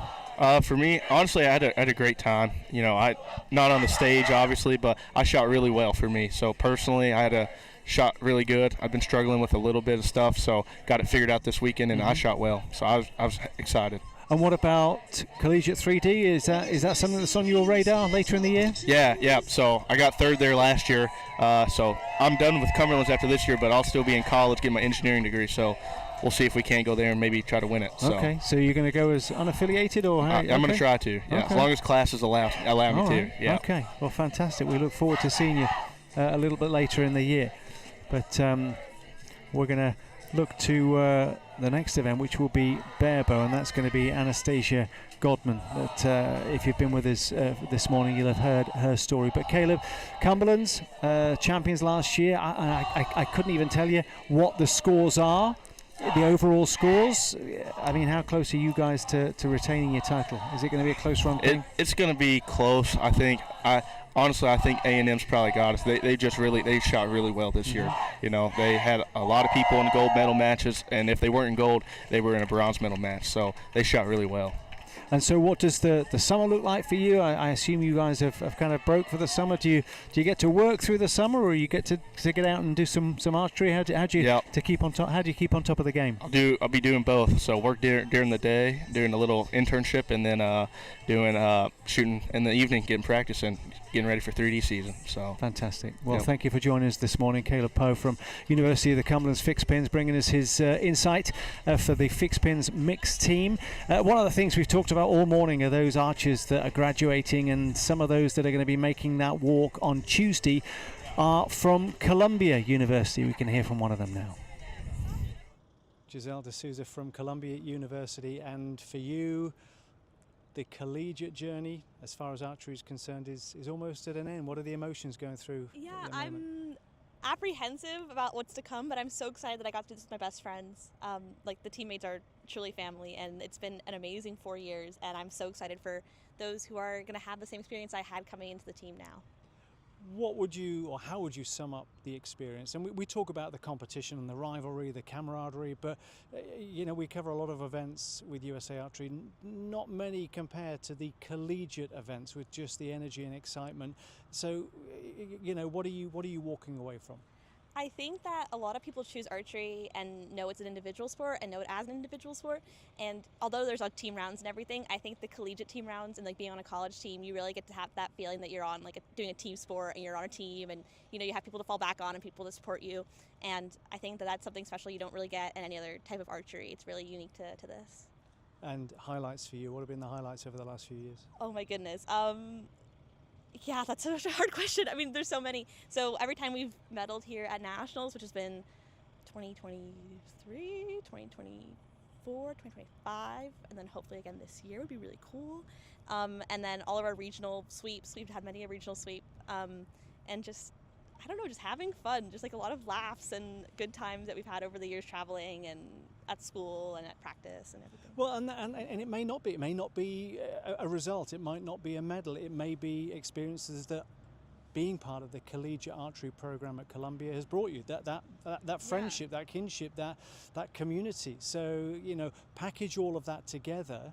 how would you sell collegiate archery for somebody in high school that may be considering it? If you just want to have family built in and enjoy the same or have the same passion for something that you do and be able to bond with them over that, but then also with them as, you know, a college student, which is also a whole another unique experience. And then definitely, I mean, for us at the Columbia Archery team, like at Columbia, it's a hard university, but you have people who understand it, how it goes and how to be a student athlete. So having people who get it is really special and something that I would never trade. How has the last few weeks been for you emotionally, knowing that this is it? This is going to be the last time, and look, you've made friends for life, but this is going to be the last time that you're all together with that common bond of college and the sport that you all love. It's bittersweet because I'm so excited for like our sophomores and juniors and freshmen and our incoming freshmen to continue on doing this. So like I'm so excited for them to have that experience, but I also don't want it to stop for myself. But I also know that like I've had my time. It's been 4 years. I've put in my best, and I want more people to be able to experience that. So it's bittersweet, but it's nice that, you know, it's ongoing. Like you're part of a legacy, and that's very comforting. And you got somebody obviously with Coach Derek Davis. I mean, just tremendous in terms of people coming through into the program, what you're leaving behind, and you know, do you feel that it is in a better place? And how has your archery improved through competing collegiate wise? Yeah, I think that the team I think is going to do great. I have full faith, and I'm so excited for everyone who's on the team now and people who are going to come in next year.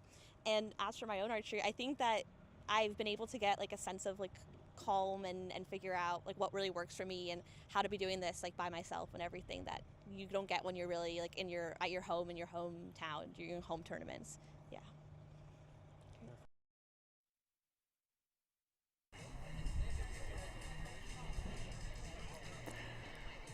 Archery events depend on judges to run safely, smoothly, and ensure a level playing field for all the athletes. The USA Archery Judge Certification Program upholds an international standard of event judging at all levels of competition within USA Archery. USA Archery is offering an online judge certification course for Level 1, Level 2 certified and Level 3 national judges on the USA Archery Education Hub, making it easier than ever to advance your archery career. Find out more at usarchery.org. Welcome back. We are here at Hope Sports Complex. John Shelby Stevens, which can only mean one thing. It is barebow, mixed team barebow. That'll be coming up, and we are looking forward to that. I give the cue to the folks over the far side, and I think we are ready to go. That's if they saw my cue. I'm not even sure whether they saw my. Yes, they did. They saw my cue, so we are up and running. What can we expect here? We have got Lindsey Wilson University, Texas A&M, and we're going to have some top archery, aren't we? This is going to be a phenomenal match, I think.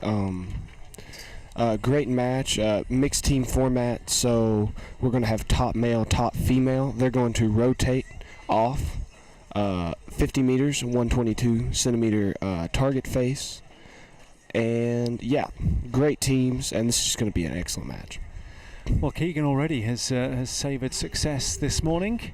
A gold in the individual barebow, and there we have Anastasia Godman, who, if you've been with us all morning, will have heard her story.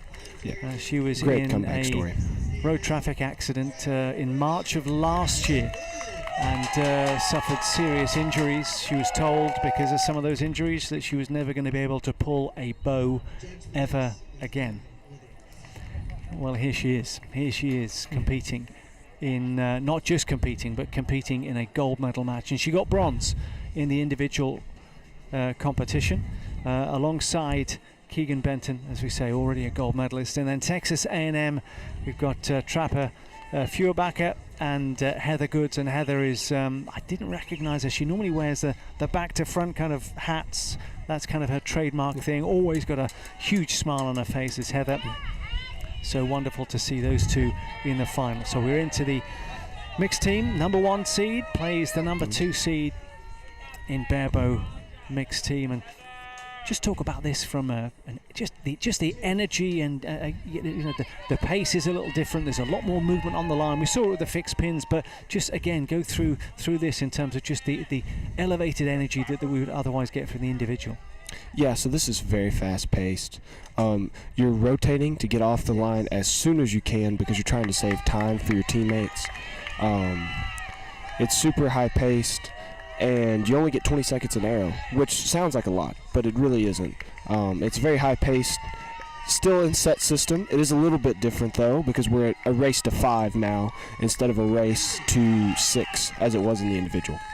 And I imagine the balance, kind of the key to a good mixed team, or the key to a team, certainly when you're up against the clock, is the balance between archers that don't take all your clock. Because sometimes somebody might be a little longer, use up more of the clock. If you've got too many of them in a team format, you're in trouble. Yes, so it's getting that balance as to who's quick on the line, who's not so quick on the line, and finding that wonderful kind of dynamic. Yeah, we practice rotations a lot too. People find that they like different positions, going first, going second. That actually does make a big difference. Generally, you're going to call that your leader and your anchor. Your leader obviously being who goes first, and then your anchor who goes last. This breeze has kind of picked up. I was going to say earlier, I referred to it as a gentle breeze. In archery terms, it's misbehaving a little bit more now. It is. It's picked up a little bit. You see the wind flags down at the targets kicked up a little bit more. I mean, talk from Keegan's already been out here. He's already stepped out onto this stage. Clearly, the surroundings will have given him an advantage, but the conditions, I mean, the ever-changing conditions. In other words, does he have an advantage over the other three? The fact that he's already stepped out on this stage this morning. Yeah, I think he absolutely does. Being out on the stage, the individual competition is extremely stressful for another reason. This is very high pace. The individual competition is a little bit more slow pace, but yeah, he definitely has an advantage. He's already got used to seeing all the cameras and the clocks and the cameras, the cameras and the sponsors out in front of him. That does make a difference, especially coming over from the practice field. The practice fields are different, even though it's about, I don't know, let's say 50 yards away from where we're actually shooting. It's still a different condition. Yeah. We're talking to sponsors, Hotel Planner, of course. It's the Hotel Planner USA Archery Collegiate Target Nationals. Our thanks to Hotel Planner, the official reservations partner for USA Archery. So we are up and running in this barebow competition. I do believe Lindsey Wilson got that. They shot 4 nines.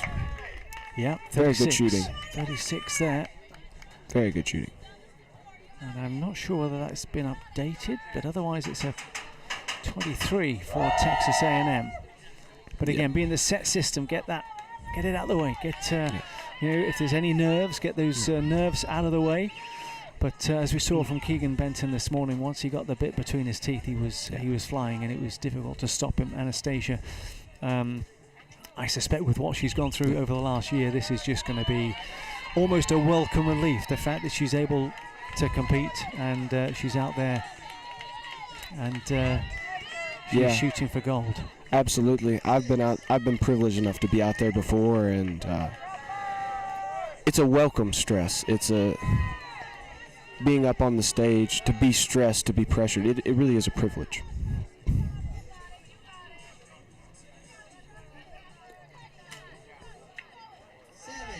Six and a 7 from Heather and Trapper.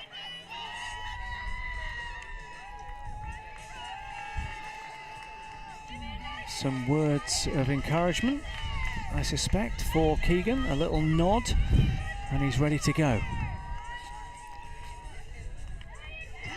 There we go, and he is ready to go as well.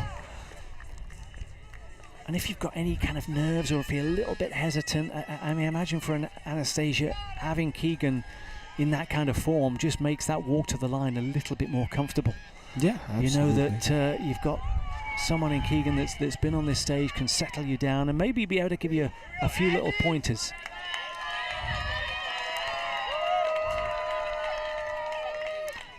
Good look here at Heather. And she's very quick release. Yes. This is part of the costume I think they were wearing yesterday with the team rounds. Construction pants, yeah. Yes, bright, very bright. Good shot from Trapper. There we go. So 9 and 8, a 7 and a 6, I believe. It'll be a 31. 31, 32, 9, 8, 17, 6, 7. 32, I think. It's a 31 or a 32. Let's have a look. Well, 30 there. 30. Okay. Right, we'll keep an eye on these scores. Good look at Anastasia. She anchors under her chin. It's very interesting. Most bear bows, we anchor up on our face so that we can actually see the arrow when we're looking down it. Very curious. You don't see too many anchoring under their chin, but nothing wrong with this. Completely wrong as long as it's consistent. I believe that's 2-2 then. After 2 ends. I think we've got a few more names to call out of those many students that are going to be graduating. Penn College of Technology, Colby Dell and Liz Grudis. Alexandria College, Andrew Pritchard, Keegan Taurine.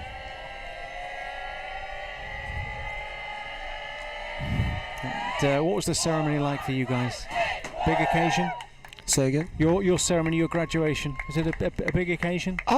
Absolutely. It was very phenomenal. I'd say we had 500 in graduating class. We're not the biggest university, but we had quite a few.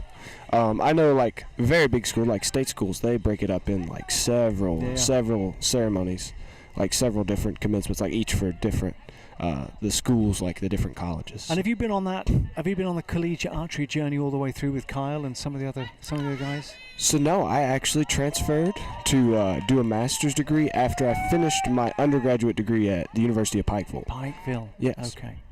Yeah. Yeah. The thing is, I see these faces. I just didn't put the face to the jersey, so I knew I'd seen you, John Shelby. Yeah, of course. So Pikeville, yeah. I was with the University of Pikeville. Okay. Yes. So Alexandria College, as we had there. So there's a few more graduating. University of California, Davis, Cassidy Yu, Grace Lum, Samantha Lum. They're the twins, Grace and Samantha. They were out here a few days ago, involved in recurve. So wonderful family. They're graduating as well. Tyler Smink and Kaylee Bolts from UC Davis. As I say, it's big moments, big Left occasion. 6 from Heather. So 2-2, back to the action. Good look at Trapper there. It's a very interesting process, but you can see he gets into it and he holds strong. And there's a 10. Good shot. And he's very pumped up about that. Understandably so. It was a great shot. Let's see now where Keegan's going to land this one. Because Lindsey Wilson University went from 36 to 22, end number 1, end number 2. Texas A&M from 23 with their first set of arrows to 30. Keegan running a little bit faster than he did in the individual.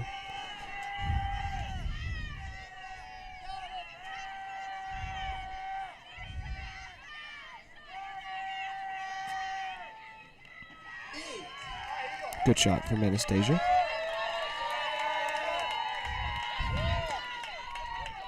So what part of the process do you speed up? When you're needing to take seconds off the clock, you talk about Keegan and he's sped up his process. What are the areas that you're just increasing?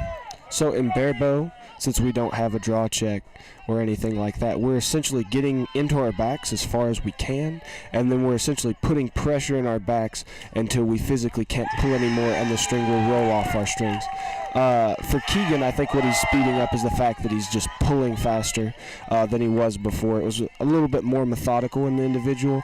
Now he's just kind of ripping into his back as fast as he can get it to go off. So 31 points total.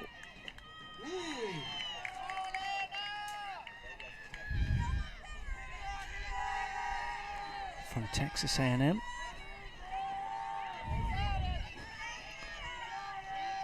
Anastasia with a big arrow. 6.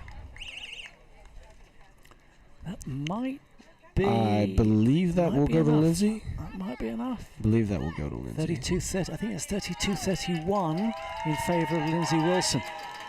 We'll get confirmation. But there was a little bit of a grimace from Anastasia.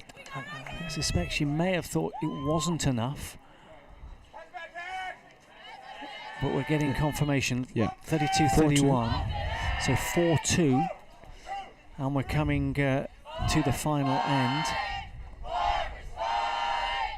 So we could have, we've not had a shoot-off yet. We've not had a shoot-off yet. We've not. Just explain how that works in mixed team. It's 1 arrow each, correct? It is 1 arrow each, decided first by score, total score between the 2 arrows. And then if the score is tied, it will go to the closest arrow to the center from either team. Right, okay. So if Texas A&M win this next set, that would make it 4-4.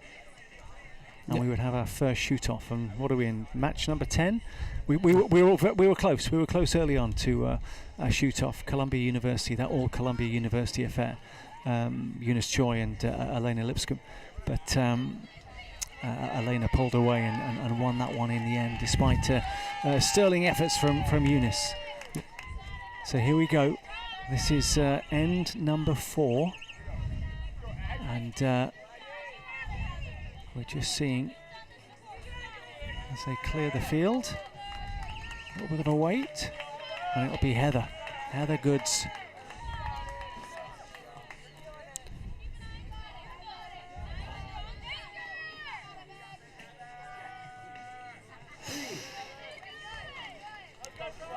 Out to the right there for a 3. This is barebow. This is the exciting match. Anything can happen. A little roll of the shoulders there from Heather.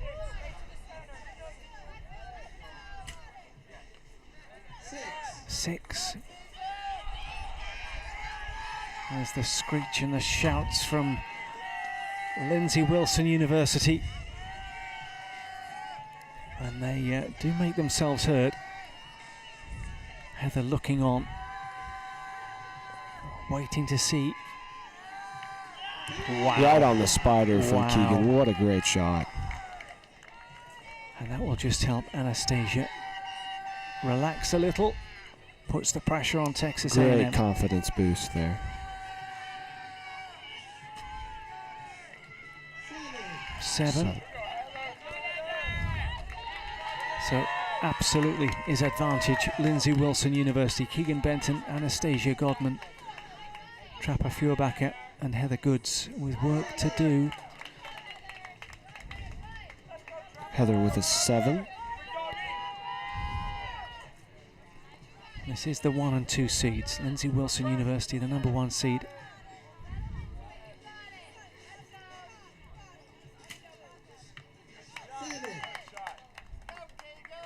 That's 24 total.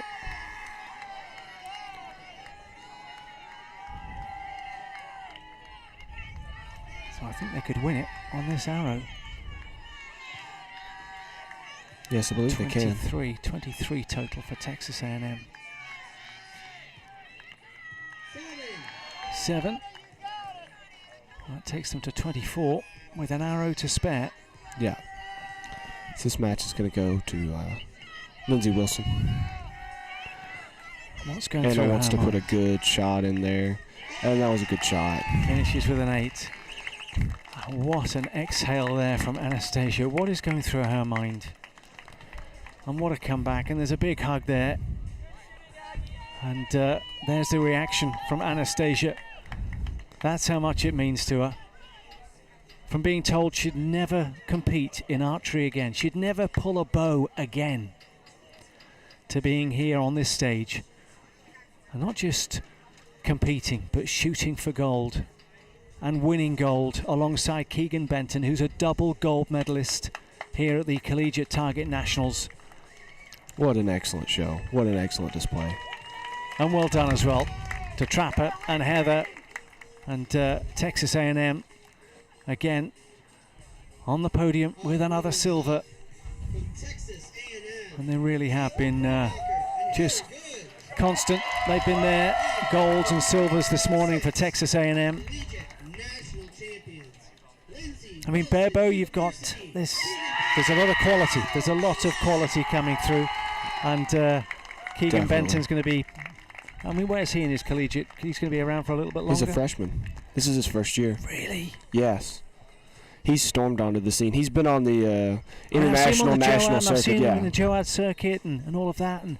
But he's a freshman. I mean, Yeah. He's got goodness 3 me. more years of this, at least. Assuming he doesn't come back and shoot his masters. He's got a bright future ahead. Wow. Just fantastic. So there we have Keegan Benton, Anastasia Godman. And I know a lot of the story is around Anastasia and the comeback, but Keegan with his phenomenal. Well, for those that were with us earlier, we did hear from Anastasia, but if you are just joining us, let's hear from the now Collegiate Target Nationals gold medal winner, Anastasia Godman. Here with Anastasia Godman, and your story is an incredible story. We spoke a few days ago, and you were all smiles, but there's been some serious incident over the last year that's happened to you. Talk us through what happened. So on March 28th of 2025, I was in a car accident where I was both T-boned by a minivan and also hit by a semi-truck. And the consequences, the outcome of that was what? It broke my collarbone. I had a hairline fracture in my wrist, the one that I pull with specifically. Concussion, amnesia, whiplash, whole 9 yards. And that wasn't kind of the injuries were bad enough, but then to be told by a doctor that what did the doctor tell you that you might not be able to do again? He told me I wasn't going to be able to shoot again. And your reaction to that? The initial reaction, I imagine, was devastation, but there's clearly an inner fight because you're here. So I had been shooting for 12 years now, so there was something that they weren't going to take away from me. I was going to make the recovery one way or another. And what was that road back like? It was a very slow process. I didn't get to practice half of our 3D season and was still able to go shoot with the team. I think I started practicing that a week before we left, and I was still able to succeed in that. And how much of having kind of the Lindsay Wilson crew around you, that team, and a target, and I imagine that target was not just getting back to competing in archery, but getting back to that collegiate community, because it's something very special. Yeah, I'm so thankful to have the team with me and everyone around, especially Q. He was in the accident with me, and he also shoots bare bows, so he's always behind me if I'm ahead or if I'm behind. He always knows how to be there and everything, and it's great. The team is so supportive, and I don't think I could achieve as much as I do without them.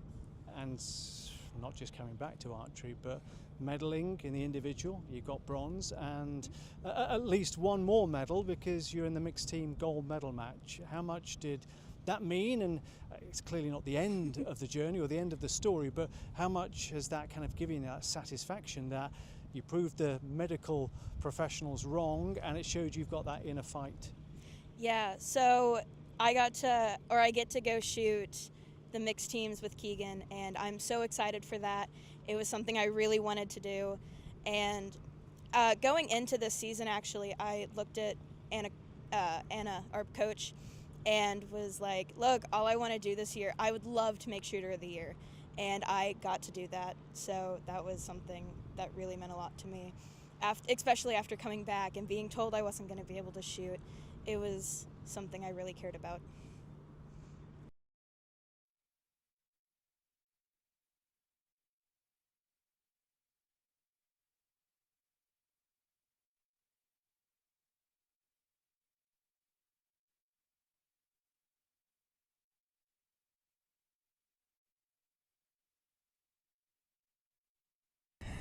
Welcome back. There is the story for Anastasia Godman, and fantastic gold medal winner now, and just a little over a year on from being told she'd never compete again. Kylie Brookover is back with us in the booth for compound. As we get into compound mixed team, I'm going to give the signal. We will hear from Michael Plummer, who will make the announcement, and we will see William Carey University and University of Rio Grande. I mean, again, what are you expecting from this? It's going to be fast and frenetic. We've seen it. You got Morgan Reeves coming out, so that'll be interesting to see. We have Colton back with his tee, although I do not see it. I don't see the tee. I don't see the tee this round. So if you were with us earlier, Colton Green got gold, and they got the chants from the Rio Grande fans, his teammates, Ice Tea Green. That was the chant that was going up, but he hasn't got the gallon or so of iced tea. So maybe there was he's hydrated enough, or he's at too much sugar. One of the two. No, this match is going to be interesting for sure because you got some pretty solid shooters on both sides. Yeah, and it's Julia Morgan Reeves, but does she go by Morgan or Julia? Which one does she go by? She goes by Morgan. Morgan, okay. So Morgan Reeves, who was, I think, number one seed in the individual compound, and so she'll be looking to make the most of this as number one seed in compound mixed team. She'll be walking off with a medal of some kind. Well, hoping it's a gold. University of Rio Grande with Colton Green. We've already seen one double gold medalist in Keegan Benton, and Colton Green is looking to be a double gold medalist as well. What have you seen over the last couple of hours since you were with us? What have you seen from the stands? You know, what the perspective from being up there in amongst all of that energy? How has that gone? It's been good. Honestly, like I stood like clear down on the other side, and I was actually able to see a nice view of those targets, so it was actually pretty nice. Everybody's keeping their energy up for sure, but I can tell, like I said, it was dying down. But it's been really fun, and being able to see close up on those targets and seeing where they're hitting has been really, really cool. Well, Colton Green hasn't missed a step. He's straight into his zone with another 10. So strong start from him. As it's over to William Carey University, Morgan Reeves, Elias Reyes. She actually has, I was talking to her earlier the other day, and she actually added weight before coming to this tournament. And she's got like 30 some ounces on both sides of her bars. How long does that take as an adjustment? In other words, you can't do it 2 or 3 days before. You've got to work with that. So what does that look like? So like for adding all kinds of weight, you have to kind of go in stages. You can't add it all in at once, because when you add all that in, it makes it really hard to hold that bow up.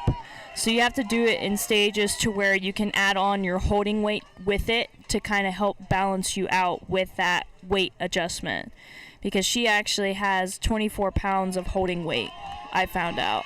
Okay. And is that a long-term? Did she say whether that was a long-term transition, or whether it was taking the conditions here into account? What was the reason behind it? She told me that she added all that weight, I think it was because of the conditions here, but she also said that she likes running one bow. So that's the bow that she's been running for all of the things that she's been shooting. So maybe she just added it on to try to make the bow feel better, because I know she was saying that she was struggling trying to make the bow feel good for the conditions out here. And and again, I think we've mentioned previously, it is a little different here than it is down in the lower field where you guys have been for the last few days. Ooh, he ran that close to time there. Yeah. Got it in there though, still in the gold.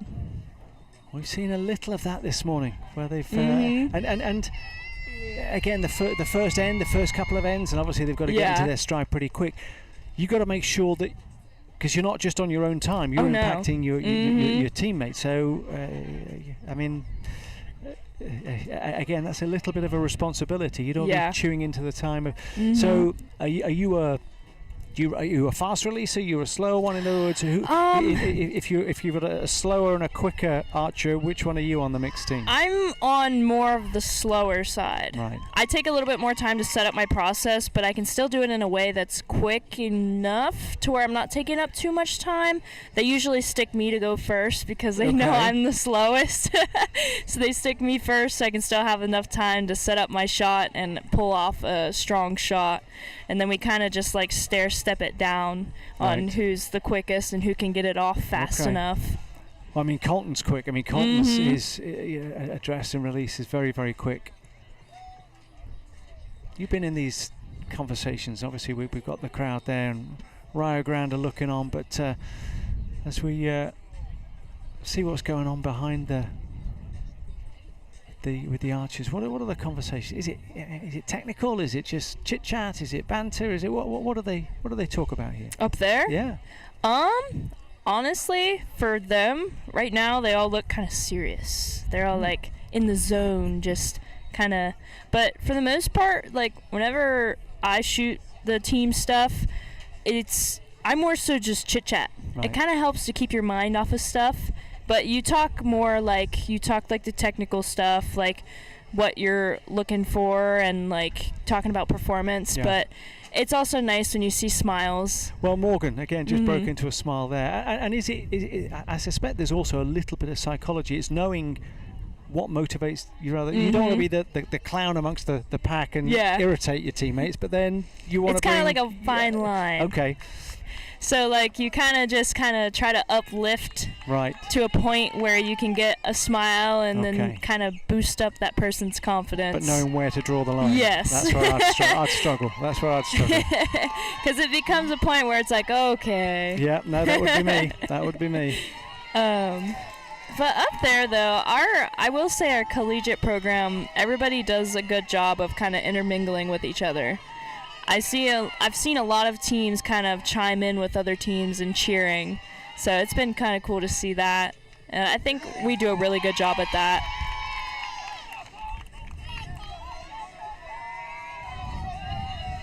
It's Rio Grande. Got some work to do. Regina Bernal and Colton Green. It's 8 points, but Colton Green drops a 10. William Carey, 36 points after that first end. Some teams as well, when they're up there, they'll talk them through their process too. I know one thing Rio does is they often yell pull as like a kind of like a trigger word to try to help out with process. I have seen that. Part of our team, they'll just say uplifting words like just focus on your process, you've got it, just pull through, stuff like that. And how much of that also helps to kind of draw the archer into that space rather than get pulled into what's going on? It helps over out here? a lot because you're more focused on the person behind you than you are what's going on the side. Yeah, with the crowd, so with those words behind you, you're more apt to hone in on the person that's right behind you, which helps a lot for high stress situations like this. Great response there from Regina. This is a much stronger end from Rio Grande. They got Jonathan Clemens behind. Colton with another 10. Much stronger end. Okay, well, I think that's 39 out of 40. That's a really strong comeback from Rio Grande, but then equally strong.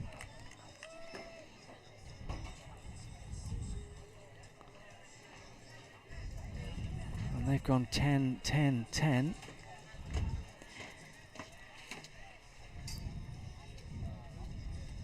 That's one thing about compound. Wow.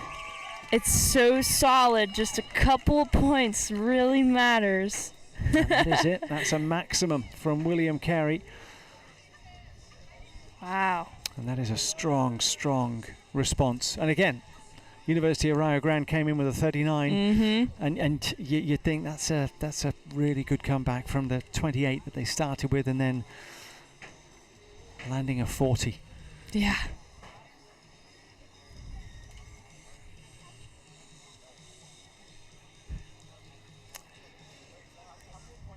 It's just, honestly, it's impressive on both sides.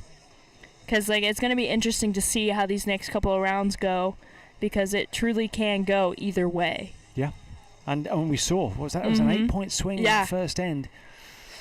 Only to come back with a 40 and then close that gap a little bit. And there they are, Jonathan Clemens.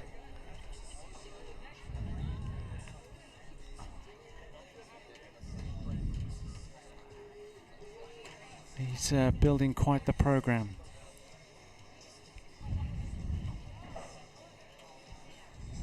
And as we said earlier, He's expecting to have more archers in his program next year.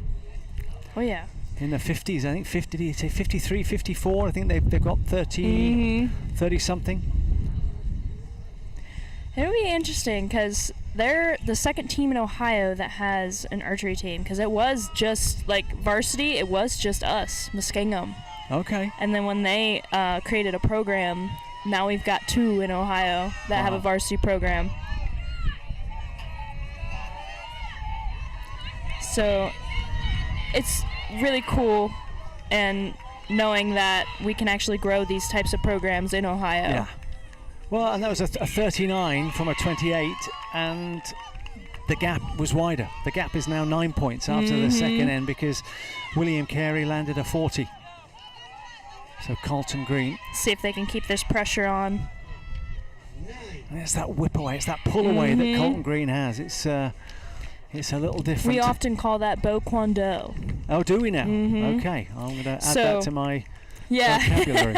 So if you've ever seen any archer like pull up at the last second, that's what we call Bo Kwon Do. Okay. To try to keep it in there. Morgan with the 10, and there's no let up from William Carey University.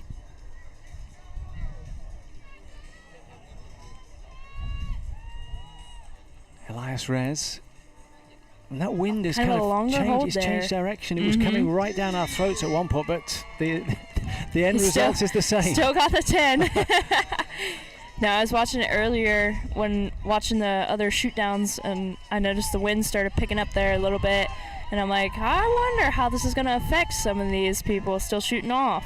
Well, you can hear it again, probably hear on our microphones. It is picking up, but still a 9. Now, these are solid arrows, but they're trying to keep pace with William Carey, that are just finding their groove. Well, they found their groove very much, but Colton Green with the Red Storm of Rio Grande lands another 10, doing what he can, stepping forward as William Carey that have gone 10, 10, 10, 10, 10, 10, Ooh, high 6 8. 10s in a row, but there's an 8, so that run is the commentator's curse there. The run comes to an end. But looks like they may still, well, they're still going to hold a strong advantage going into the 4th and final end. Ooh. Especially when you're under 10 like that, so a 38 to Rio Grande's 37, so the advantage is even greater. And again, Rio Grande will look back on that first end of 28, obviously getting into the groove. Colton Green had been on this stage before, can take a little bit of an adjustment. But even so, they're still shooting pretty solid. Yeah, despite everything. 39, 37, but when you're, I think William Carey 36, 40, 38. Kind of like a runaway train. kind of like a shell shock, if you would. Yeah, there's no stopping them. So, but you can see them going through a little bit of kind of technique, and I mean, yeah, maybe stage, talking about form. Even at this stage, they're talking, you know, where can we improve? Well, you've just pointing at the shoulder. Landed.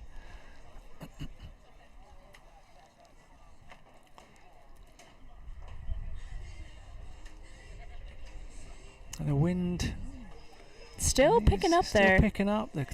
It's kind of consistently blowing left to right now, it seems like. Yeah, we've got the blue sky still though. It's better than the thunderstorms and rain that we had yesterday morning. And that was, we thought we were going to have more than just the one break yesterday, but we caught up and did really well. The organisers got us back on track. And we had the awards in the evening and all of that good stuff. Oh yeah. No, the temperature change is definitely something that can affect a lot of archers. I know some people down there from William Carey, but they're from Texas. Okay. And they said that they were definitely not used to shooting in the cold temperature. Yep. But their team's from Mississippi. Okay. Well, for some, kind of winter, early spring is kind of lingered. Others, the summer has arrived. There was a 10-point advantage, 10-point gap. And when you consider it was 8 points after the first end, so there's that Rio fast Grande release is again. Yeah, we're seeing it. So it really is William Carey's to lose at this point. A compound mixed team.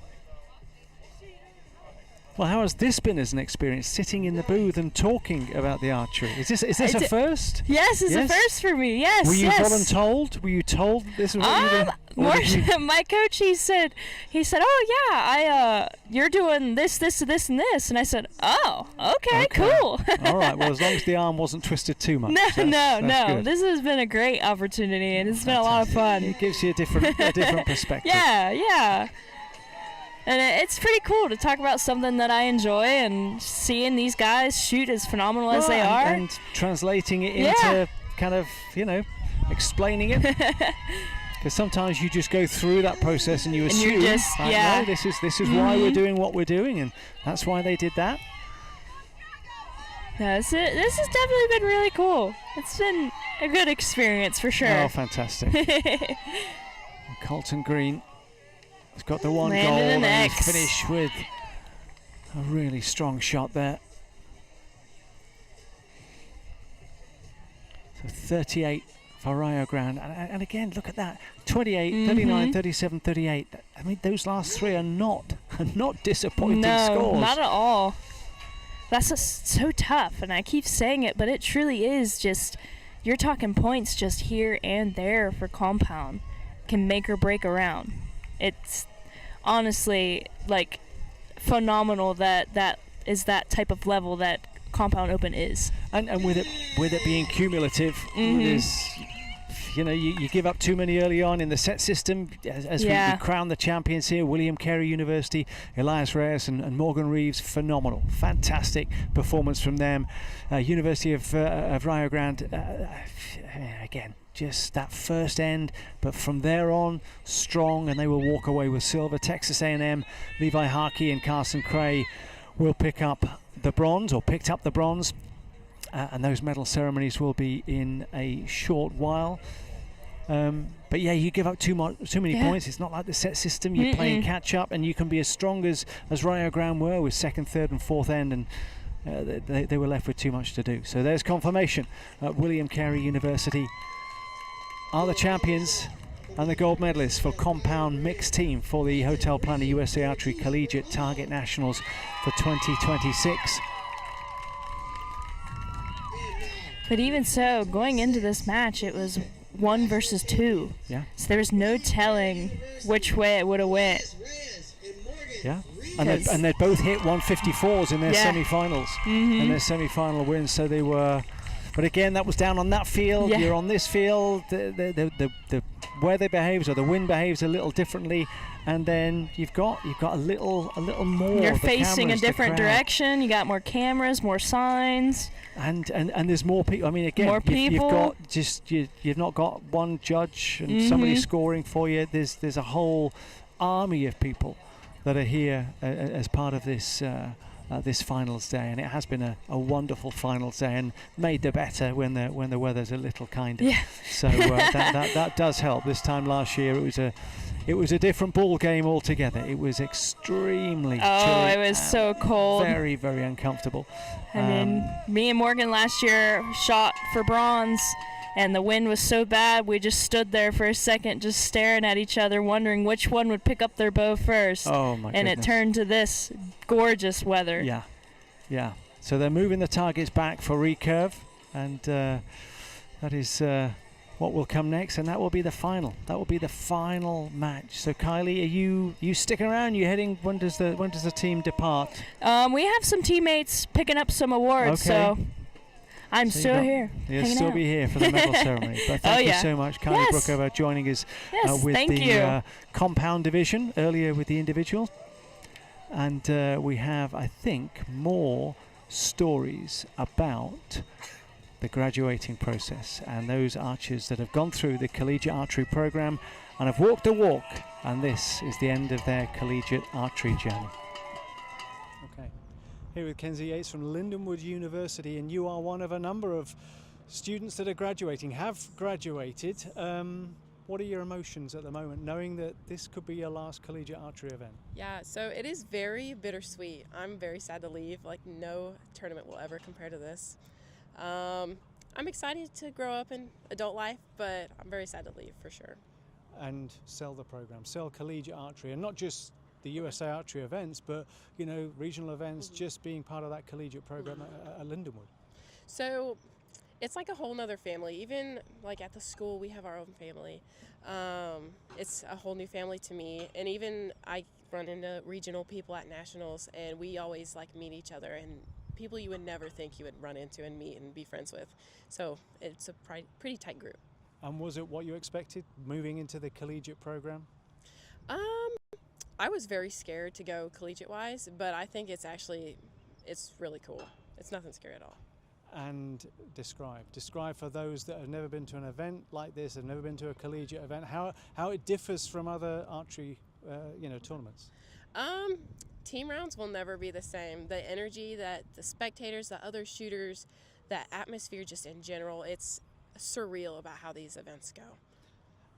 Lindenwood, just the friends, you talk about the camaraderie, you talk about the friendships. What are you going to miss most? Is it going to be the archery, or is it going to be the friendships that you've formed over the last few years? Ooh, that's a tight race. I'll probably run into my friends more, so I'd say probably the archery atmosphere, and hopefully I keep my friends too, run into at other tournaments, but it will never be the same as collegiate-wise. And there's going to be a lot of people going through that decision making from high school and looking to choose colleges, and archery may be a consideration. How would you sell the collegiate archery program to them? I would recommend it. It's obviously not going to be great every day, but that's what your new team and your new family has, for sure.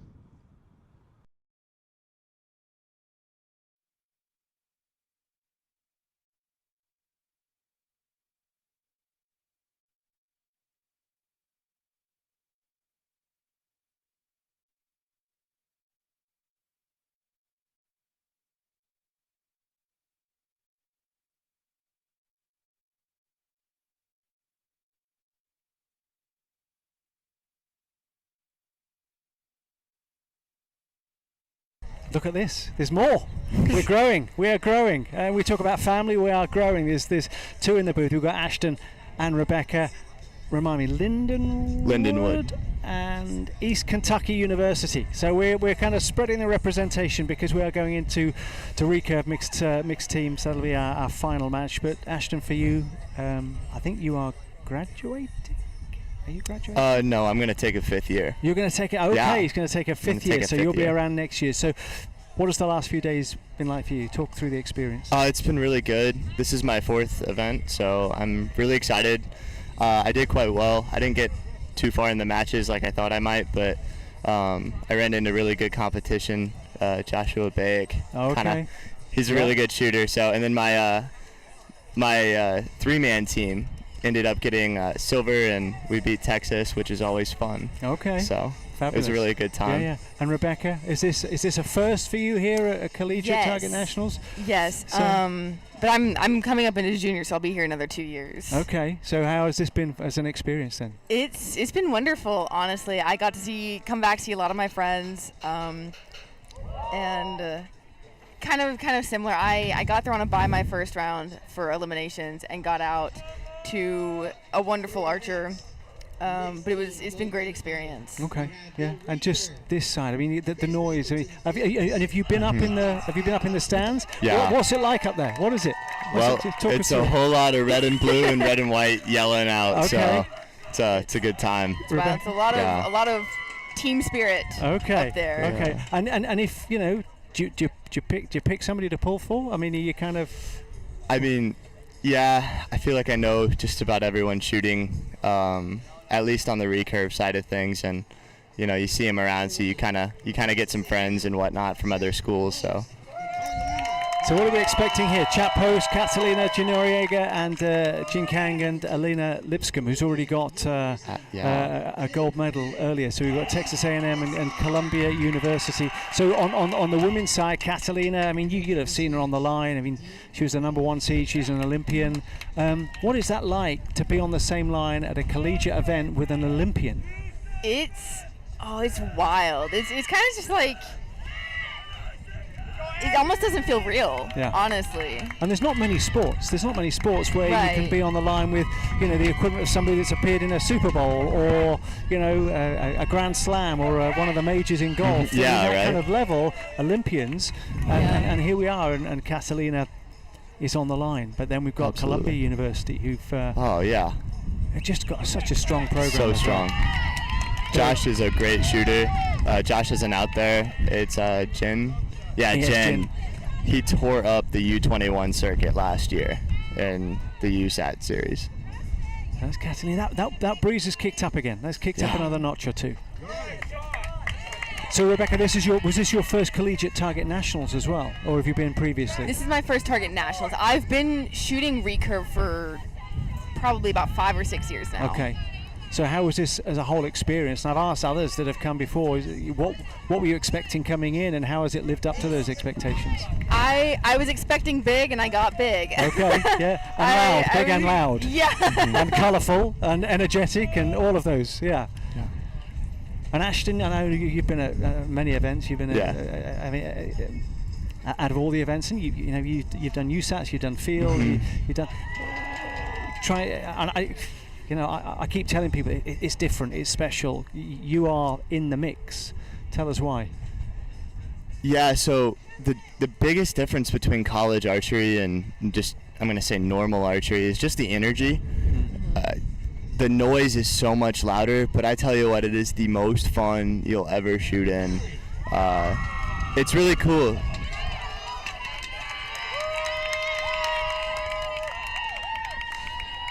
Yeah, we're just having some readjustments behind, just to let you know what the archers might be coping with.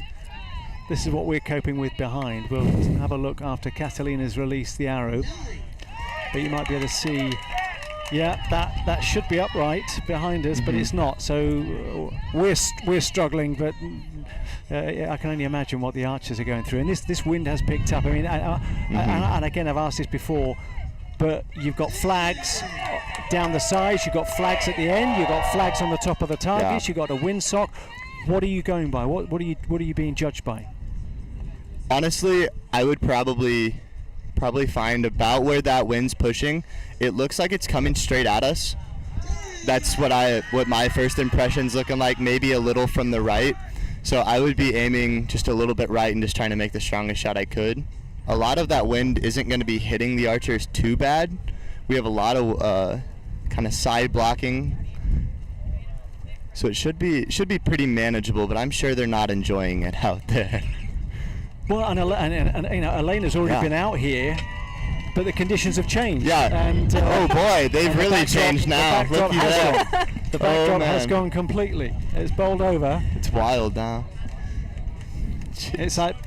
It's like pay no attention to the man behind the curtain. It's kind of thank you. It's the Wizard of Oz. You saw what you're not supposed to see. And Rebecca, again, kind of seeing how, and I use Catalina, but the recurve women division is so strong. Recurve men as well. What do you pick up from them? And is there even an opportunity to pick up pointers in these kinds of conditions? You look at this level of archer and kind of see how they adjust, pick up kind of little pointers from them.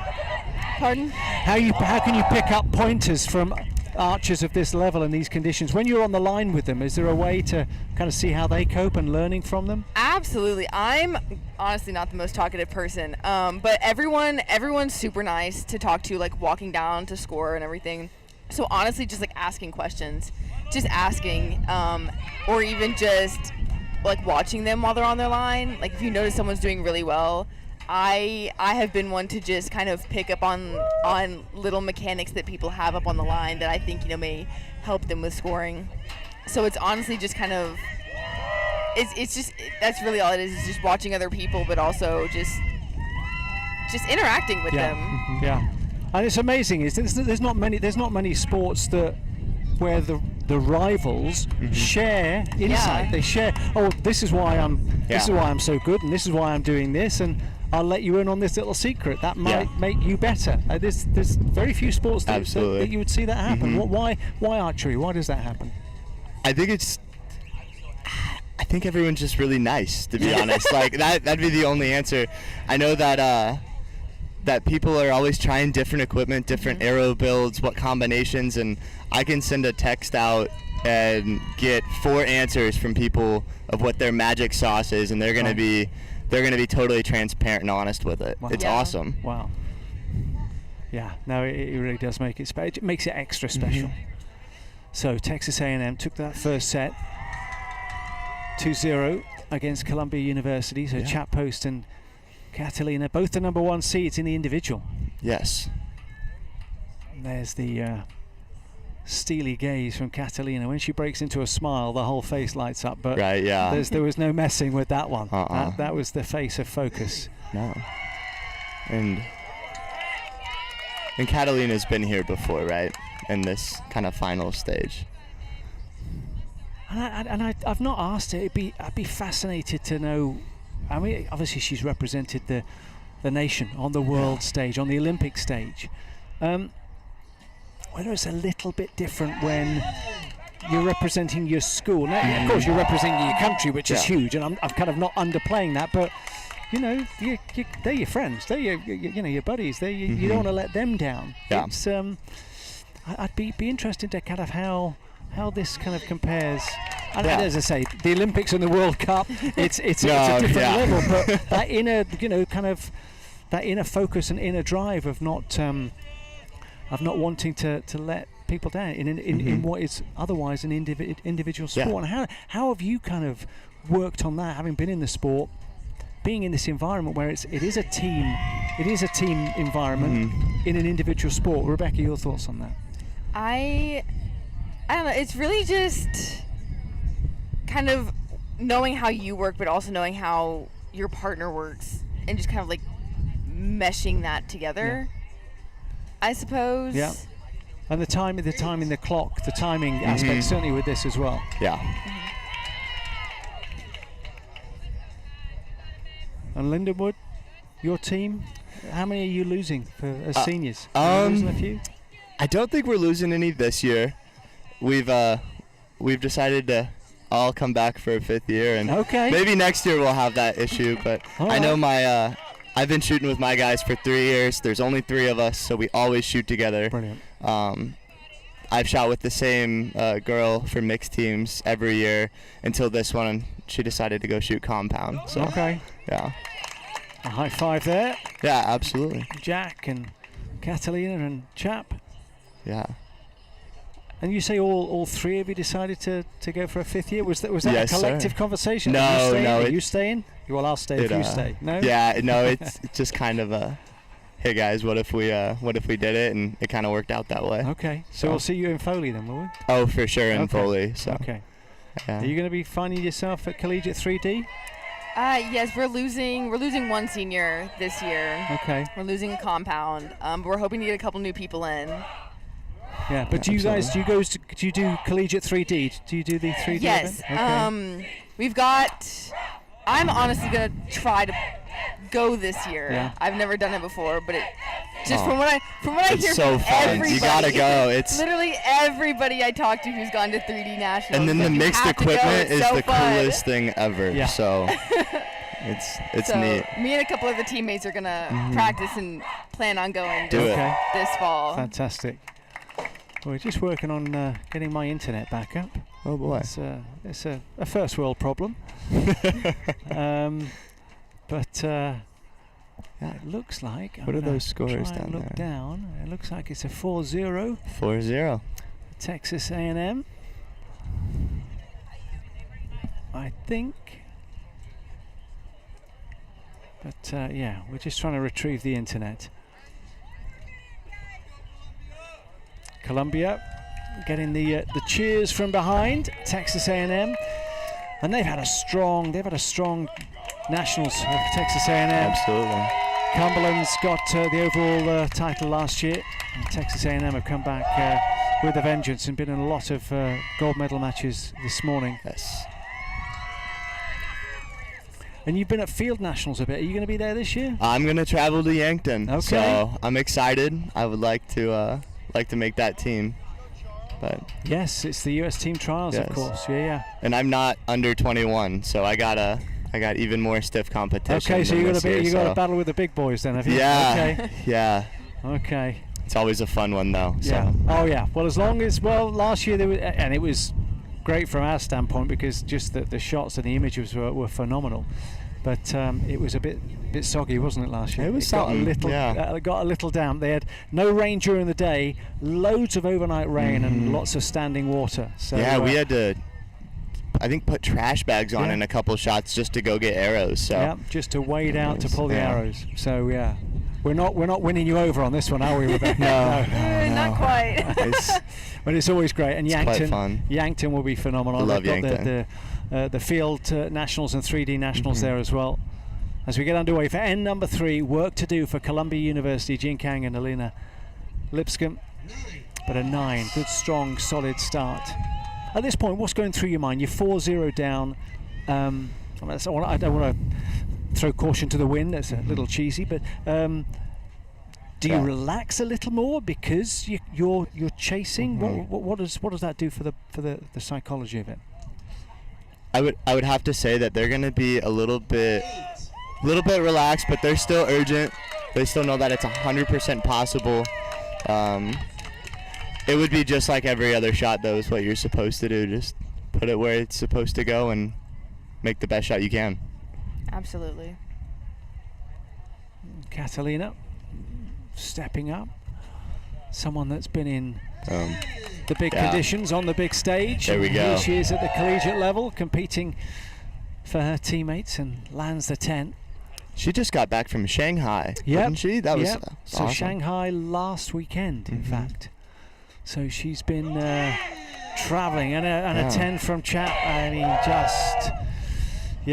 they seem to be in a hurry. I'm not sure whether the engine's running on the team bus and they're set to leave, but but they are in a rush to get this one done and dusted, and we'll be into the medals and there'll be the awards. But it really has been fantastic. I just want to give you time to tell us this is the second of 7 live broadcasts that we are delivering this year. Next up is the Eastern Foundation SoCal Showdown. That's the third of 4 events which make up the USAC Qualifier Series. The Salt Lake Summit is the second one. That's next week, in fact. So coverage of our next broadcast is June 21st. That is SoCal Showdown, and we'll be on USA Archery's YouTube channel. That'll be 2 p.m. Pacific time. We've had an absolute blast here this morning. Lansing, Michigan, edging into the afternoon Eastern time. We had an early start. And it looks like this one is edging towards Texas A&M. Columbia University will depart with another medal, but it won't be of the golden variety. Nice. It's a 9, it's the high fives, and it's the gold medal for Texas A&M. And they're going to be the crown champions. 30, 35, 37, 38, 31, 26, 32. That's a 6-0. And I mean, you're going to be back next year? Yes. What have you learnt from this? What have you enjoyed from this that you're going to take back and sell the sport of archery and sell collegiate archery and get more people to come with you next year? It's just a very communal sport. It honestly doesn't even seem like it when you first start out. But this is gonna be so cliche. Anything's possible here. Yeah. You know, I've seen people, and I know people who, maybe didn't rank the greatest in qualifications, but have come out on top in eliminations, or just haven't had a great day in qualifications, but again, they really pick it up. And it's just, and everyone's so nice to talk to, and it's just a great way to just meet people and have fun and be outside, and it's wonderful. And for you, Ashton, you'll have seen the growth. You'll have seen the growth of the collegiate program. And we talked about it earlier. When you talk about having Olympians within the collegiate program, when you talk about world champions, people that have been on the World Cup, say the quality. People talk, it's collegiate.